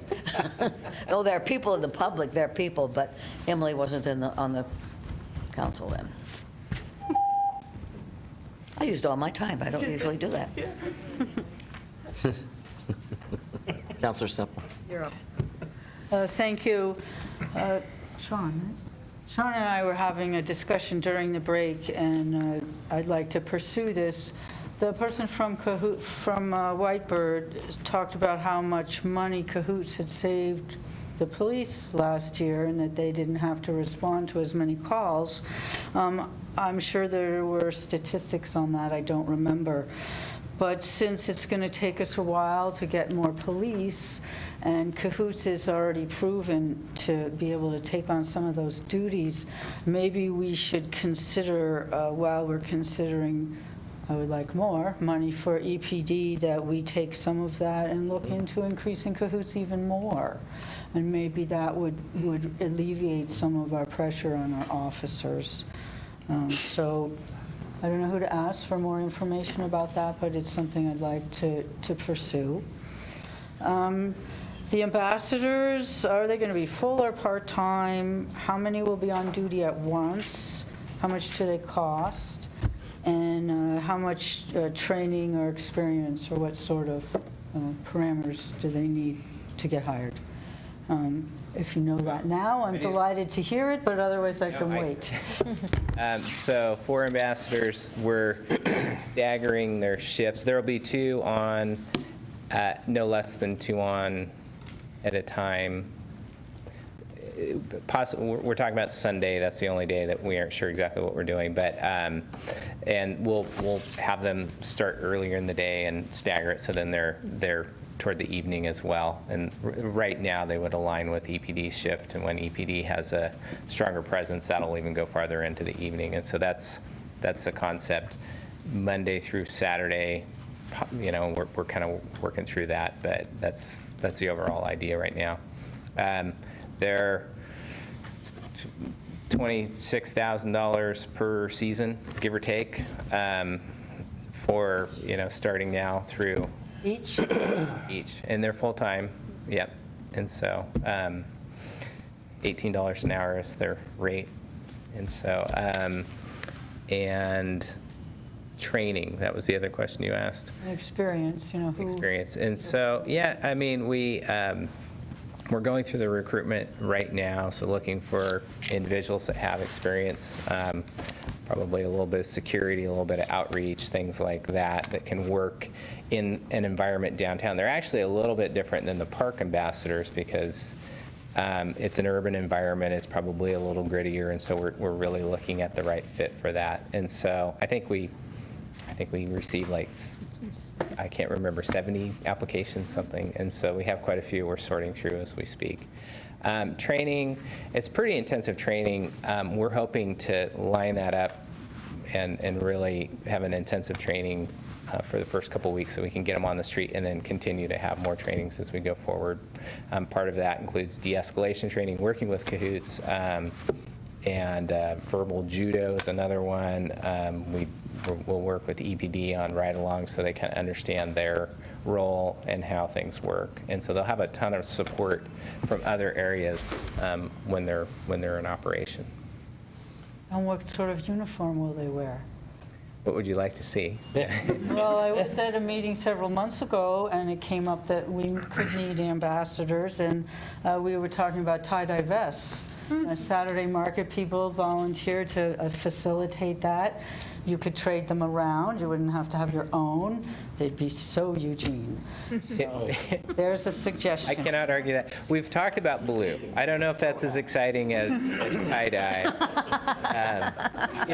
One of the things I mentioned at the council meeting too is the training's actually really interesting, and as we were planning this out, I was thinking, gosh, I'd like to go through that myself, and then and we actually heard from stakeholders as well about maybe people would like to be volunteers and so on, and so it got us thinking that we could really have kind of an internal program through the city so staff could act as maybe sort of a pseudo ambassador, wear a jacket or a pin or something, so when they're around downtown, individuals that are new or looking for whatever, looking for something we could, we're always running around. There's a lot of city employees downtown and be able to help from that standpoint as well. I'm down there almost every day. Maybe you could pay me something.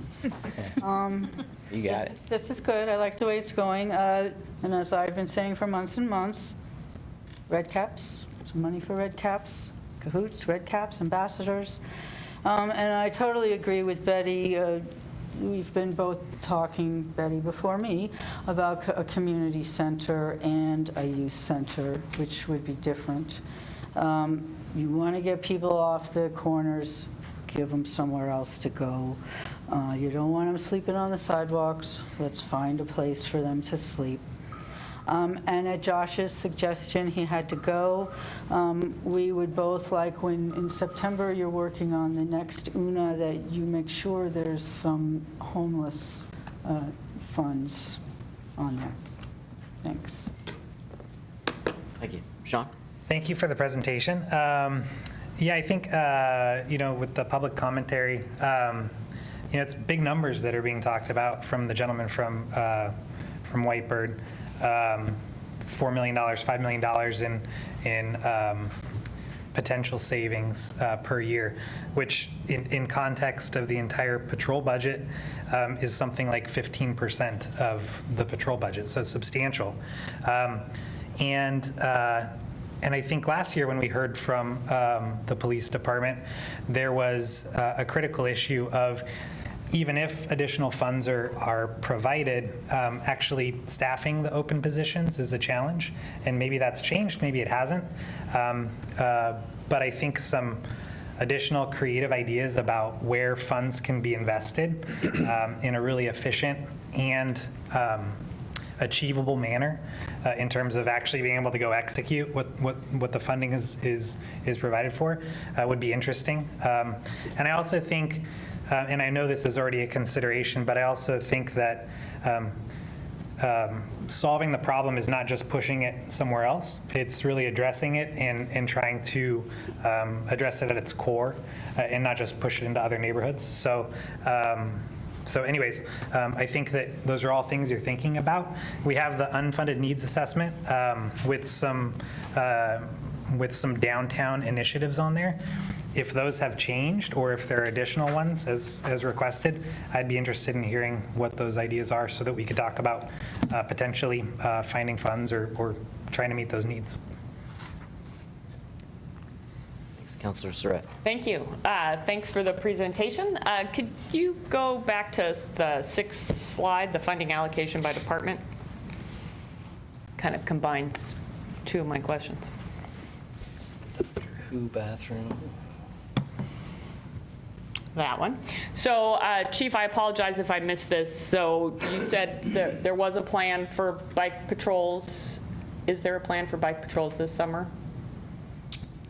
There is a plan for bike patrols on a overtime basis. Okay. So we can identify the resources to, and are you talking about downtown patrol or parks? Well, yeah, initially. So I had confused the two. So the downtown team, I thought you'd said that was going to be filled through overtime. And we will continue to still provide coverage in the parks as well on an overtime basis until such time that we have the staffing to dedicate to FTE there and then be able to backfill those FTE with the two new positions that were voted on yesterday. And they'll be bike patrols and... The deployment strategy, I'm not familiar with. That's not, I don't generally get down into the weeds on how we deploy those people in the parks. My expectation, whether it's downtown or bikes, is that we have a variety of ways that we deploy our officers on foot, on bikes. I've got some very creative ways that the officers have not heard about that I would deploy them, but I don't want to tip my hand just yet. But I think that there's some opportunities in all of the areas to be able to be on bikes, off bikes, and on other types of modes of transportation, quite frankly. All right. And I know we're talking about downtown, but that picture, I believe, is in Washington Jefferson Park, and so I am interested in some support in Washington Jefferson Park, and I'm also Monroe Park has been in need. So are any of the parks ambassadors being contemplated to be deployed beyond the downtown core? The park ambassadors, yes. So there's park ambassadors, and we have 4 through Parks and Open Space, and yes, they concentrate in the kind of the urban parks, but they also patrol all around the city, and we use those as needed.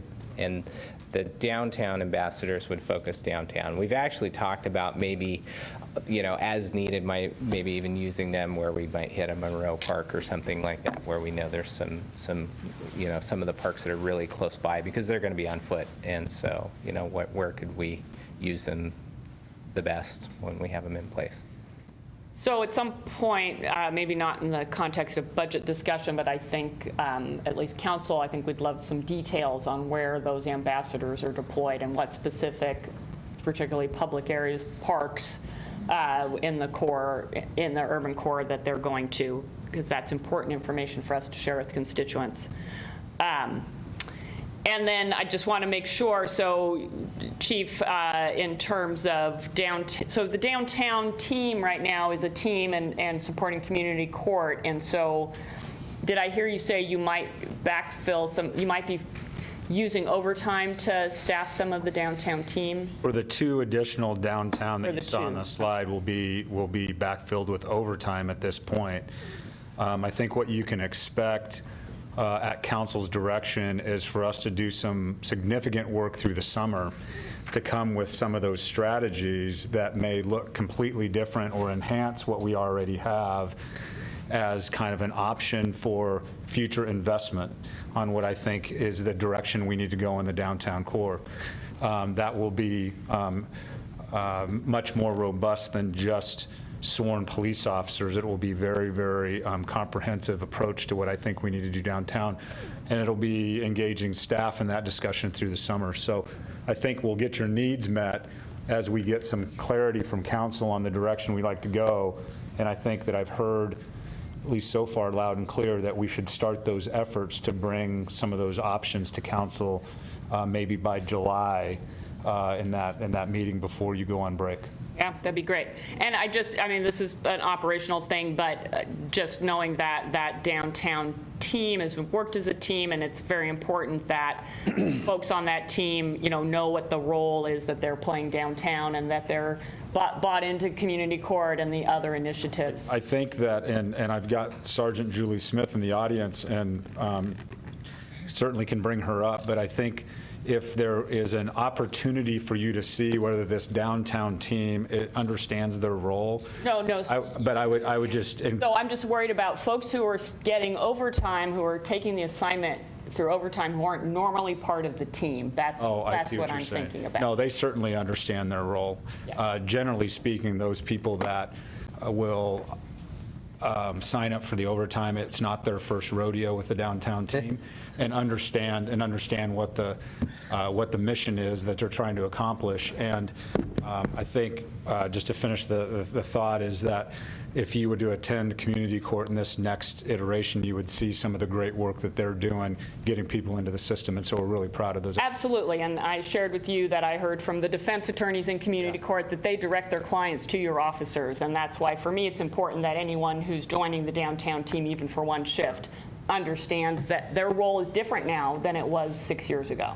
And if I could, I think that's a great opportunity for me to say we've got many efforts downtown and in the urban area that have some level of safety or security personnel engaged, whether it's sworn officers or park ambassadors or downtown ambassadors or red caps. I think there is an opportunity to be better and more collaborative across the entire spectrum of safety professionals to make sure that we all understand what the mission is. I think right now it feels a little bit disparate to me. It feels like it's a little onesie-twosie approach to what we're doing, and that maybe in addition to talking about staff, that we also talk about efficiencies, and we talk about efficiencies that we can realize that are already that already have the staff to be able to get us there. And so I would encourage continued conversations about the entire team approach, not just EPD, but the entire team approach of how we approach the downtown core. Great, I love that. On the parks ambassadors, I asked on Monday how those were funded. I was told downtown funding and parking. So which of the departments listed here do those allocations fall under? So that was the downtown ambassadors that we were talking about. Thank you. And so the green section, no, actually the blue section, so EPD is helping fund 2 of the downtown ambassadors. The green section, I'm funding 1, basically the park host, and then parking services is funding 2 more. Partly through the revenue from our parking meters.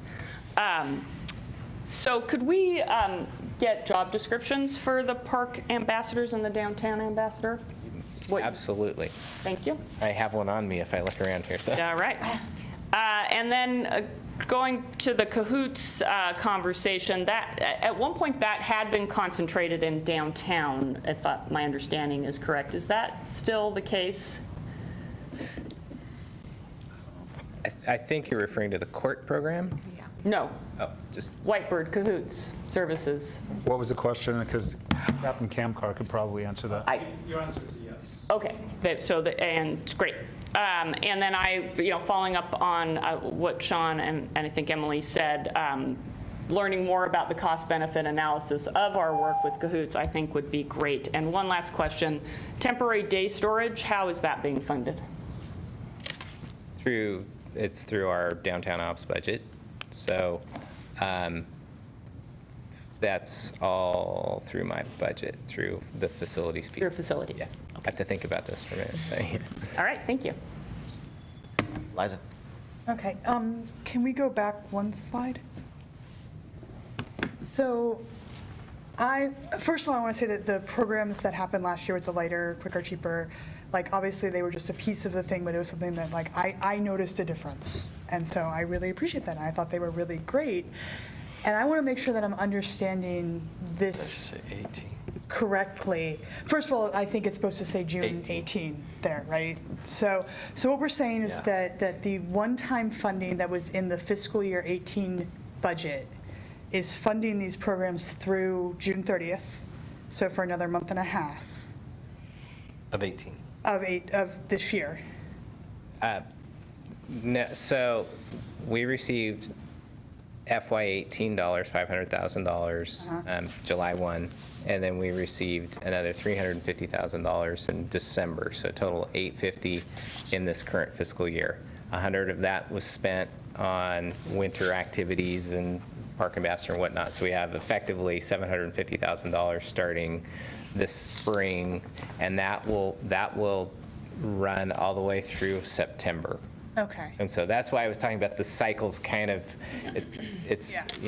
So all of these activities are funded through September of this year then? Yes. But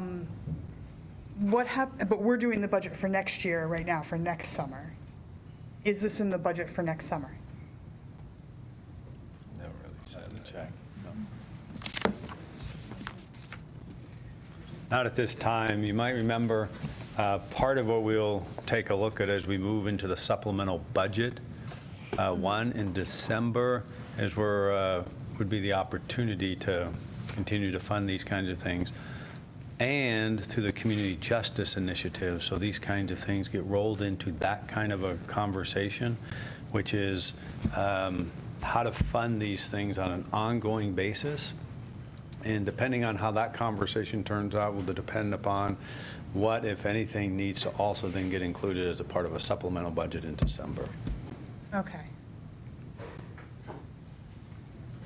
So for this, and was the 500,000, was that part of the initial budget discussion last time, or was that added in this supplemental budget? I wasn't here last year, so I don't.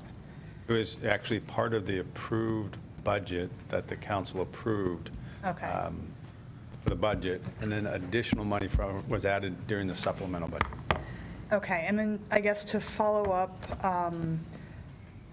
if we want these programs, these types of programs to continue past this year, do we as a budget committee need to be doing something for that? Yes, the question is the timing of that. And so there's not dollars for all of these things to continue. The exception is what was on the levy. So there's that's a little bit different. But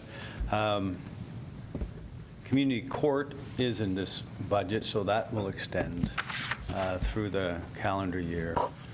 But what we've thought is that the next conversation really is that community justice conversation.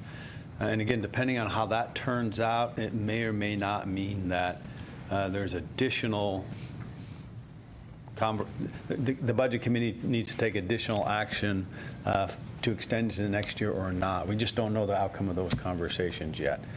And so there is no dollars currently recommended to go into sort of the next post-September, October, right? To go through the next piece. So there's not dollars currently recommended to fund beyond that. That's true. Okay. And then we're having another discussion that's more targeted on public safety next week, right?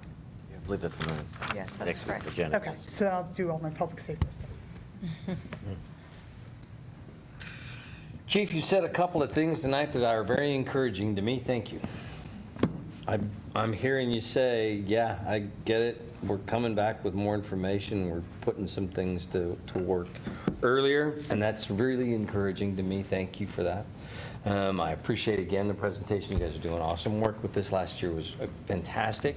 I would say that in order to lighter, quicker, and especially faster, to get you some resources faster, please do come to us with the requests of what you need. From my perspective, I'd like to know. Number two, I know it takes a long time to bring people on, but this is just me talking, but I can think of 3 good former Eugene police officers that are now Springfield police officers. I don't mind personally if we try and poach some of them back. You know, I'm fine with that.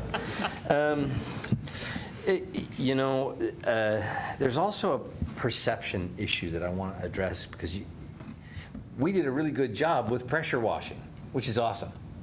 And I believe that that was in direct response to the survey work that said the #1 problem with downtown is it's dirty. And that was the big word she put up there, it's dirty. I'm disappointed we didn't explore what that word means to the people who said it. Because I don't think it was all about the stuff on the sidewalks. And I think it was more about some behaviors downtown. I like to pick on my friend Betty sometimes. I'm not trying to do that right now. I apologize to call out something you said, but I think it's important to draw this distinction that there are people who would like to address unsavory people downtown was what was said. I want to be clear and say there's no such thing. There's no such thing as unsavory people downtown, but there sure are unsavory and unwelcoming behaviors downtown. And aside from the enforcement and all the resources needed to do that, I love that what we're doing with more park hosts, and I love the idea of adding more cahoots help for downtown as well. But I think we need a strategy. We need absolute strategy pieces we can call out for how to deal with unsavory and unwelcoming behavior that doesn't hit the level of illegal. That's my strong suggestion. Thank you. Councilor Evans. Thank you. So I've got 4 things I want to hit on. The first one, I think Chief Saluda can answer this question for me. Is there a disproportionate effect on fire? Because every time that, not every time, I'm going to say, a lot of times when I come downtown, I notice that fire is responding to emergency situations, and I don't know whether that's a disproportional effect on fire, as you know. I know that you guys, your boards are lit up all the time, and I've been out on, rides with fire before, and I'm kind of concerned that fire is not looped into this equation. You guys go on a call by call basis, but do you see more calls affecting downtown than other parts of the city by the nature of the traffic that's down there? Thank you, Councilor. I would say we are looped in, and we're connected through the 911 comm center, which is our partnership with the police, and through Cahoots, the contract with Cahoots. The Cahoots calls go between I would say a police-centric call. The next call is more of a medical or fire-centric call, and it kind of bounces back and forth. And many of our issues were addressed last year when we were able to take a look at the deployment and increase the deployment, including the Station 1 crews that give us some more downtown capacity. And so I'm happy to support the police effort this year, knowing that we work as a partnership and we can't do our job without them keeping an eye out for us, and we work really well as a team. And I believe that any progress that's made with police this year is going to benefit all organizations, and we're just trying to get the capacity to be available for our high acuity calls, so we're not trying to assist with the social service calls and somebody across town needs a ambulance for a critical illness or injury. Thanks. That helps clarify some of that for me. second thing is night and early morning coverage. I've heard from a number of downtown residents as well as businesses that, and this is for you, Chief Skinner, about the lack of coverage that we have in terms of those areas where, downtown, people have to come to work at various times of the evening and night, and our coverage, dries up. I mean, I've had that conversation with Captain Camcar. Is there any thought about how we improve that as we move into the summer season? Well, one of the strategies is adding the 2 extra through overtime does give us some greater capacity to be able to cover that. And so that would be one way I would do that. The challenge that we have in the summer with any part of our deployment strategy is that it's prime time for families and their vacations as well. And so we have, whether it's in the 911 comm center or in our police department, is that we have priority vacations that we are offering. And so those folks are on vacation. We certainly, when we can, backfill those with overtime, but sometimes we're not successful in being able to do that. What I would tell you that is in our approach to what we want to bring to council would be a strategy to have more robust coverage on a 7-day-a-week and in some cases 24-hour day if needed. But I'd like to identify statistical analysis to drive our resource deployment, not just staff for the sake of staffing, but look at time of day, day of week types of call volumes and or need and be able to staff that appropriately. We do that on patrol with our varying levels of staffing, and we would do that downtown as well. So I can't tell you, Counselor, that with the 2 additional downtown officers through overtime that it's going to be able to bridge all of the gaps that we have, but it is a resource allocation discussion for sure. Okay. And the third thing is, and I'll go back to Sean's comment and I believe Jennifer's comment as well, the collateral effects of downtown criminal activity or activity that we are not exactly, in a position to want to embrace. And that has a lot of effect in the last few years on, the adjacent neighborhoods, particularly West Side Jefferson, Whitaker, and other neighborhoods, and even extending out into my neighborhood where, last year we had some really heavy problems in places like Gilbert Park and some of the smaller neighborhood parks that I think were a direct correlation between what was happening downtown and then what ultimately got pushed out into the neighborhoods. So how do we try to contain that activity, address that activity without pushing it out into other neighborhoods and other adjacent communities? I've never been a part of an organization that doesn't have challenges with displacement. Anytime you make it uncomfortable for people to engage in criminal behavior, they will find a place that they feel more comfortable to engage in criminal behavior. And so as we focus on downtown, I think we need to be prepared for exactly that phenomenon to occur where we displace some of that behavior in the other areas. What happens, though, is if you don't have a good strategy in the adjacent areas to deal with that, then that behavior goes unchecked and becomes a stronghold in those neighborhoods, and I think that's what we have to pay attention to. In a healthy organization or healthy policing organization, we have the ability to handle downtown as a separate district with the amount of resources to handle our problems that we see downtown and the behaviors we see downtown. In addition to that, in a healthy organization, you also see our neighborhoods having district officers or neighborhood police officers that can address the same problems as they see them coming their direction. And the beauty of that is under the umbrella of the Eugene Police Department is that we're communicating those things, we can forecast those things happening, and we can maybe get ahead of those with some good strategies and sharing of information.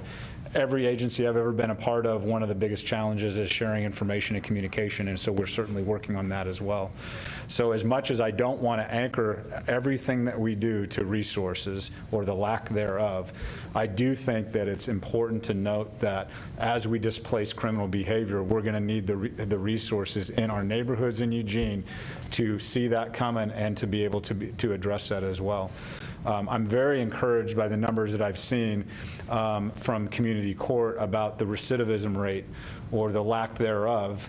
And I do think that that's an important piece of this conversation, is that as we deal with criminal behavior, as we create an environment where they don't want to re-engage in that criminal behavior.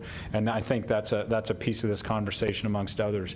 And so I'll look forward to, throughout the summer, coming to you with a fairly comprehensive strategy that will deal with not only downtown, but will deal with the entire community justice system. And when I look at Eugene as the 45 square miles and 167,000 people that we need to serve, that we're able to address that need. Before I hit my last point, quick follow-up to that.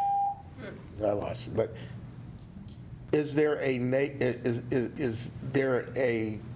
plan to reinvigorate Neighborhood Watch? Neighborhood Watch generally falls under a crime prevention strategy that we have. I can't answer that question for you right now, what efforts we have surrounding a very robust Neighborhood Watch. What I will tell you, if it makes you hopeful at all, is that when I took over in the city of Richland in 2011, we had 9 neighborhood watches, and when I left, we had 47. That's encouraging. Yeah. Thank you. Thank you. John? Thank you very much. I appreciate last year's measures. I thought it was really interesting to see the different displays, the different meeting areas, the different activities down there. I enjoyed seeing city staff having meetings outside as well, and the access that we had last summer. So I'm encouraged by what we see today, and I'm really excited about the parks ambassadors and the downtown ambassadors. I think that's a great way to do it. I'd like to see some data on what the experiences are, how many calls for the police are they sending out, how many to fire rescue, cahoots, et cetera, to be able to make the data-driven decisions that you're talking about. And finally, I love hearing what you said about the decision-making and moving forward with efficiencies and looking at everything we have, because our budget is tight and there's not a lot of room to move in that, so we have to use all the creativity that we can to make our community safe and not just push the problems around. So thank you for that. We'll open up the queue.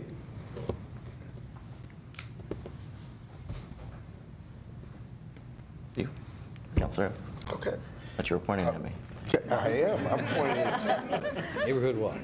No, but one other thing that I had on my list was, and this may be more of a statement than a question, the people that I've been talking to over the last few years that are really kind of at a critical point in terms of their investments in downtown, and when I mean investments, I'm talking about not only businesses, but people who are living downtown, choosing to move downtown, and working downtown, are basically at their wits' end.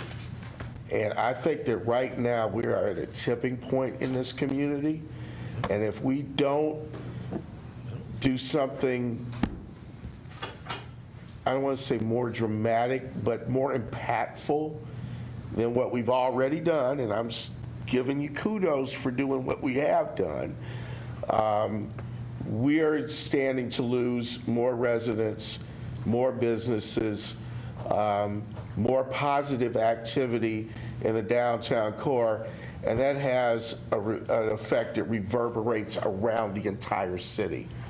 And so I just wanted to say that to express that there is a level of frustration out there right now that is more than palpable. And we, as a council, I think, as a city and as city staff, are challenged to try to alleviate and relieve some of that pressure, because I'm telling you, people are telling me they're going to hardly take their businesses out. They're going to go to Springfield. They're going to go wherever. But, you know, and other people are saying, I can't live downtown anymore. I'm afraid to walk the streets. So we have got to get in a position where people are not afraid to walk the streets, and, you know, people out, you know, Councilor Ye and I aren't afraid to take our kids downtown.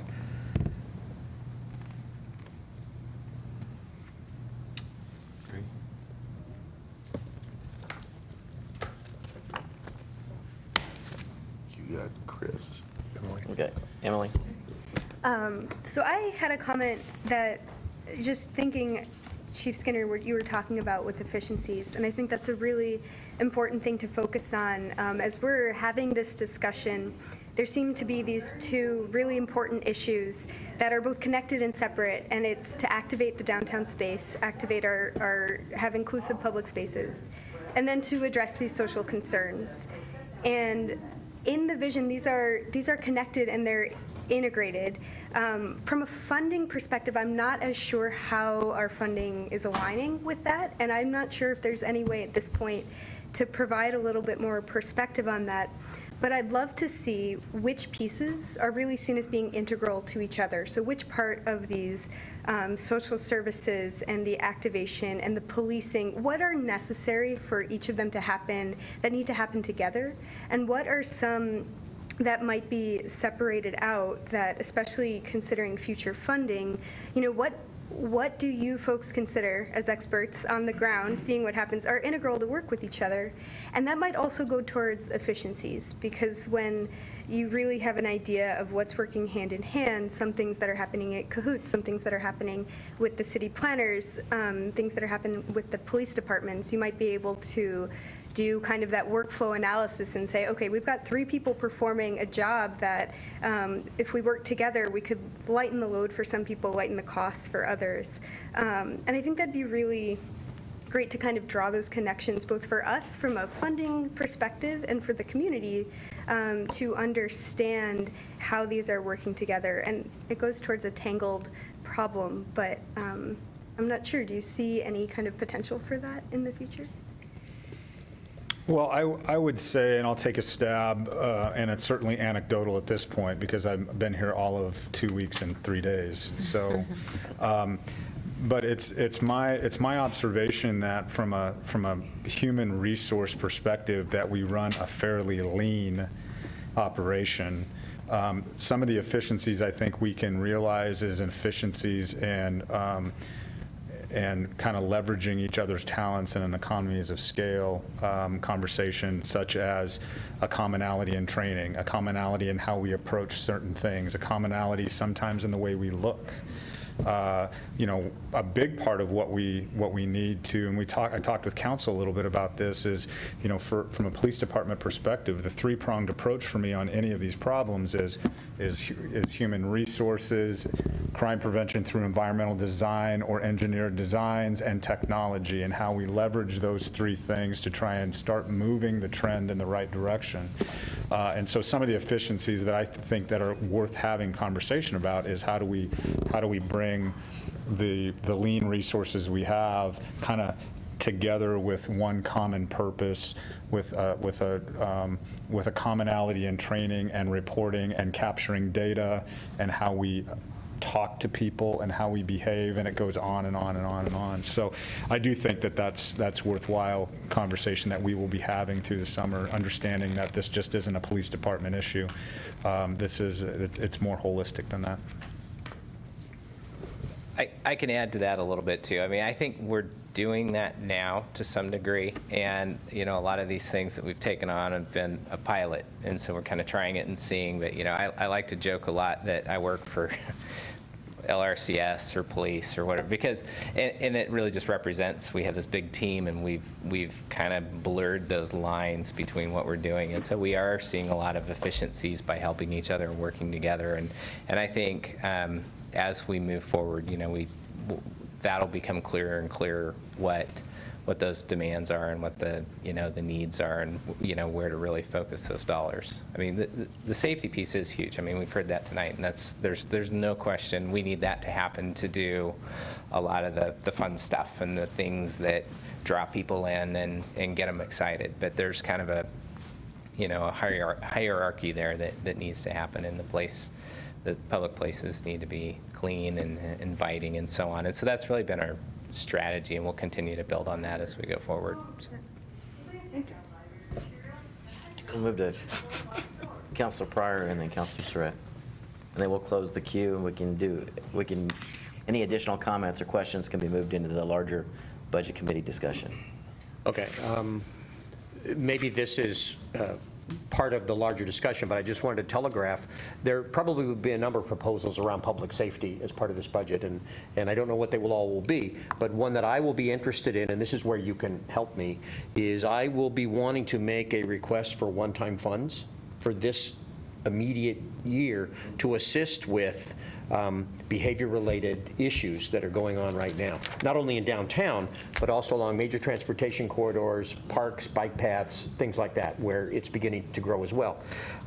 And where you can help me is, I don't know how much exactly is going to be needed to deal with that for the short term, because it's only a one-time money request, what that might look like, what kinds of services would that fund, how we would approach that, what we would do with it, how much it should be. That's the help I would need, because I can just pull a number out of the air, and that's really not helpful to this conversation. So when I'm ready to make that proposal, it would be great to have an idea of what that money could be spent on. And the focus for me is acute, right now, to deal with behavior response. I know that is a lot of the problem we have, because attendant with the things people are nervous about are those behaviors.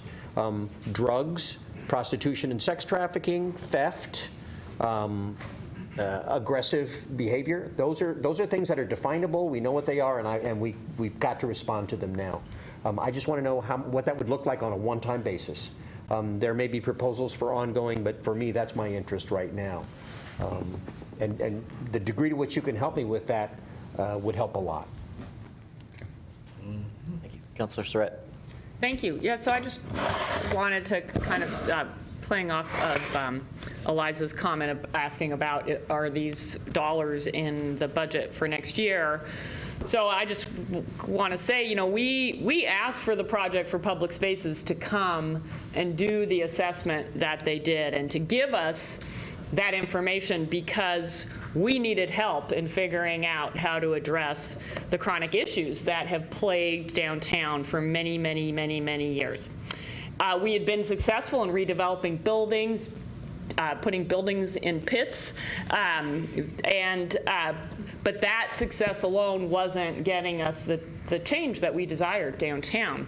And we still have a long ways to go, I think, to get where we want, as evidenced by the things Councilor Evans mentioned.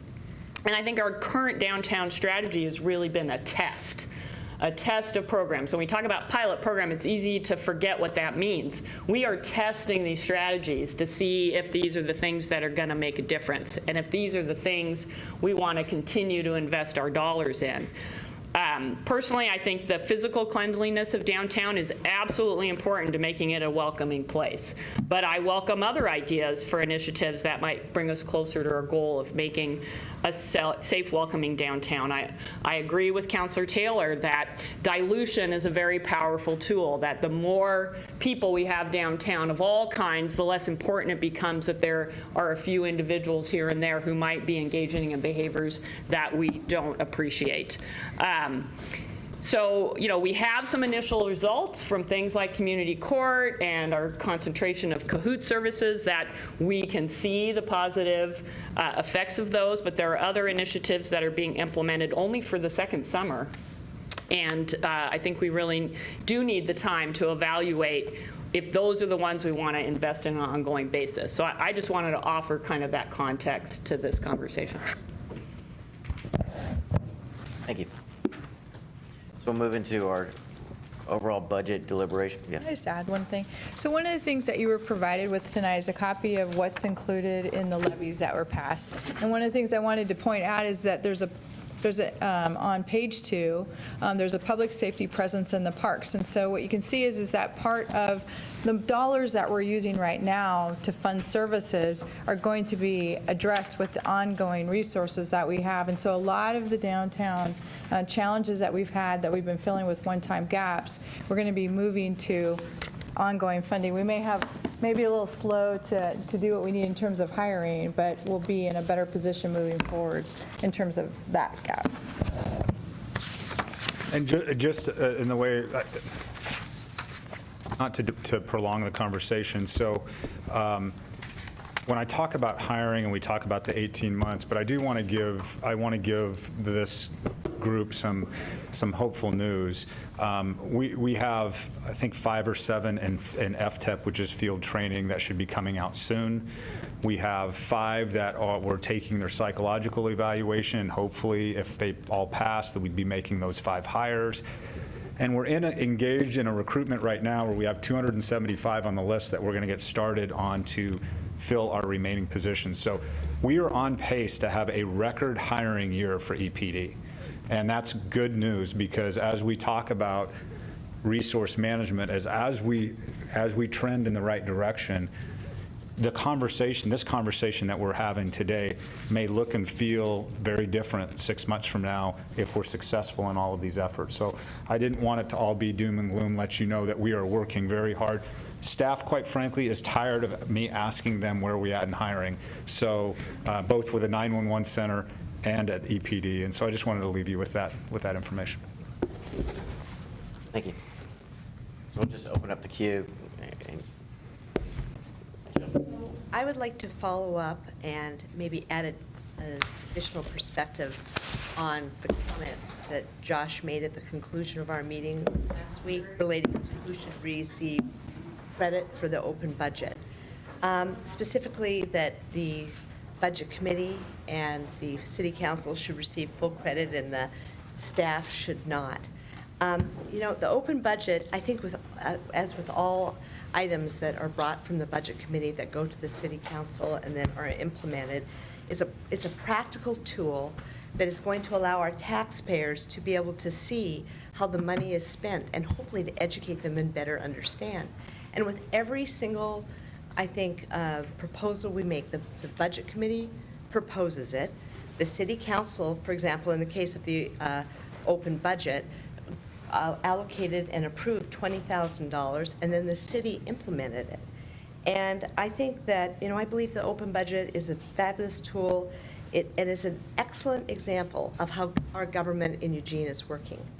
And I think, again, as an example, the open budget is an example, but it really takes all of us working together to be good guardians of taxpayer money. And I would encourage all of us to give credit to all parties who are participating in this, be that the Budget Committee for the proposal in the case of the open budget. That was Josh's idea. It was a great one. City Council for allocating the resources, and then the great work of our city staff that did a beautiful job and does a beautiful job for us on many, many of our requests and the approved budget items that happen. So I ask that maybe to be our guiding principle when we go through this, and be respectful of all people that do a lot of work for the city. Thank you, Jill. Queue is open. Larger budget questions, discussion? It's capital of Vermont. Sorry. Okay. I actually, excuse me, sir, I apologize, I do apologize. Okay, I was waiting to be pointed at this time. Councilor Clark. Yeah, I do have a couple of ideas of things that are very minor. I'm not even sure they belong in the Budget Committee discussion because they're not major policy-related things, but things I'd like to see us do. You know, I mean, in a business, they'd be petty cash items. I'm wondering if that'll be an appropriate thing to be bringing to motion. I mean, if we're dealing with an idea of something, I think we should do in the maybe $1,000 kind of range. Is that something that I should bring to Budget Committee or not? A. And B, when will we be setting forth motions for ideas to start that process? I think that's an A question and a B question, I think. No, I think it really just depends on what the item is in the context of the $1,000 item. It's just hard to know without knowing actually what the specific item is. Is it tends to be a budget item, a specific motion is incorporated into something else? I just don't know.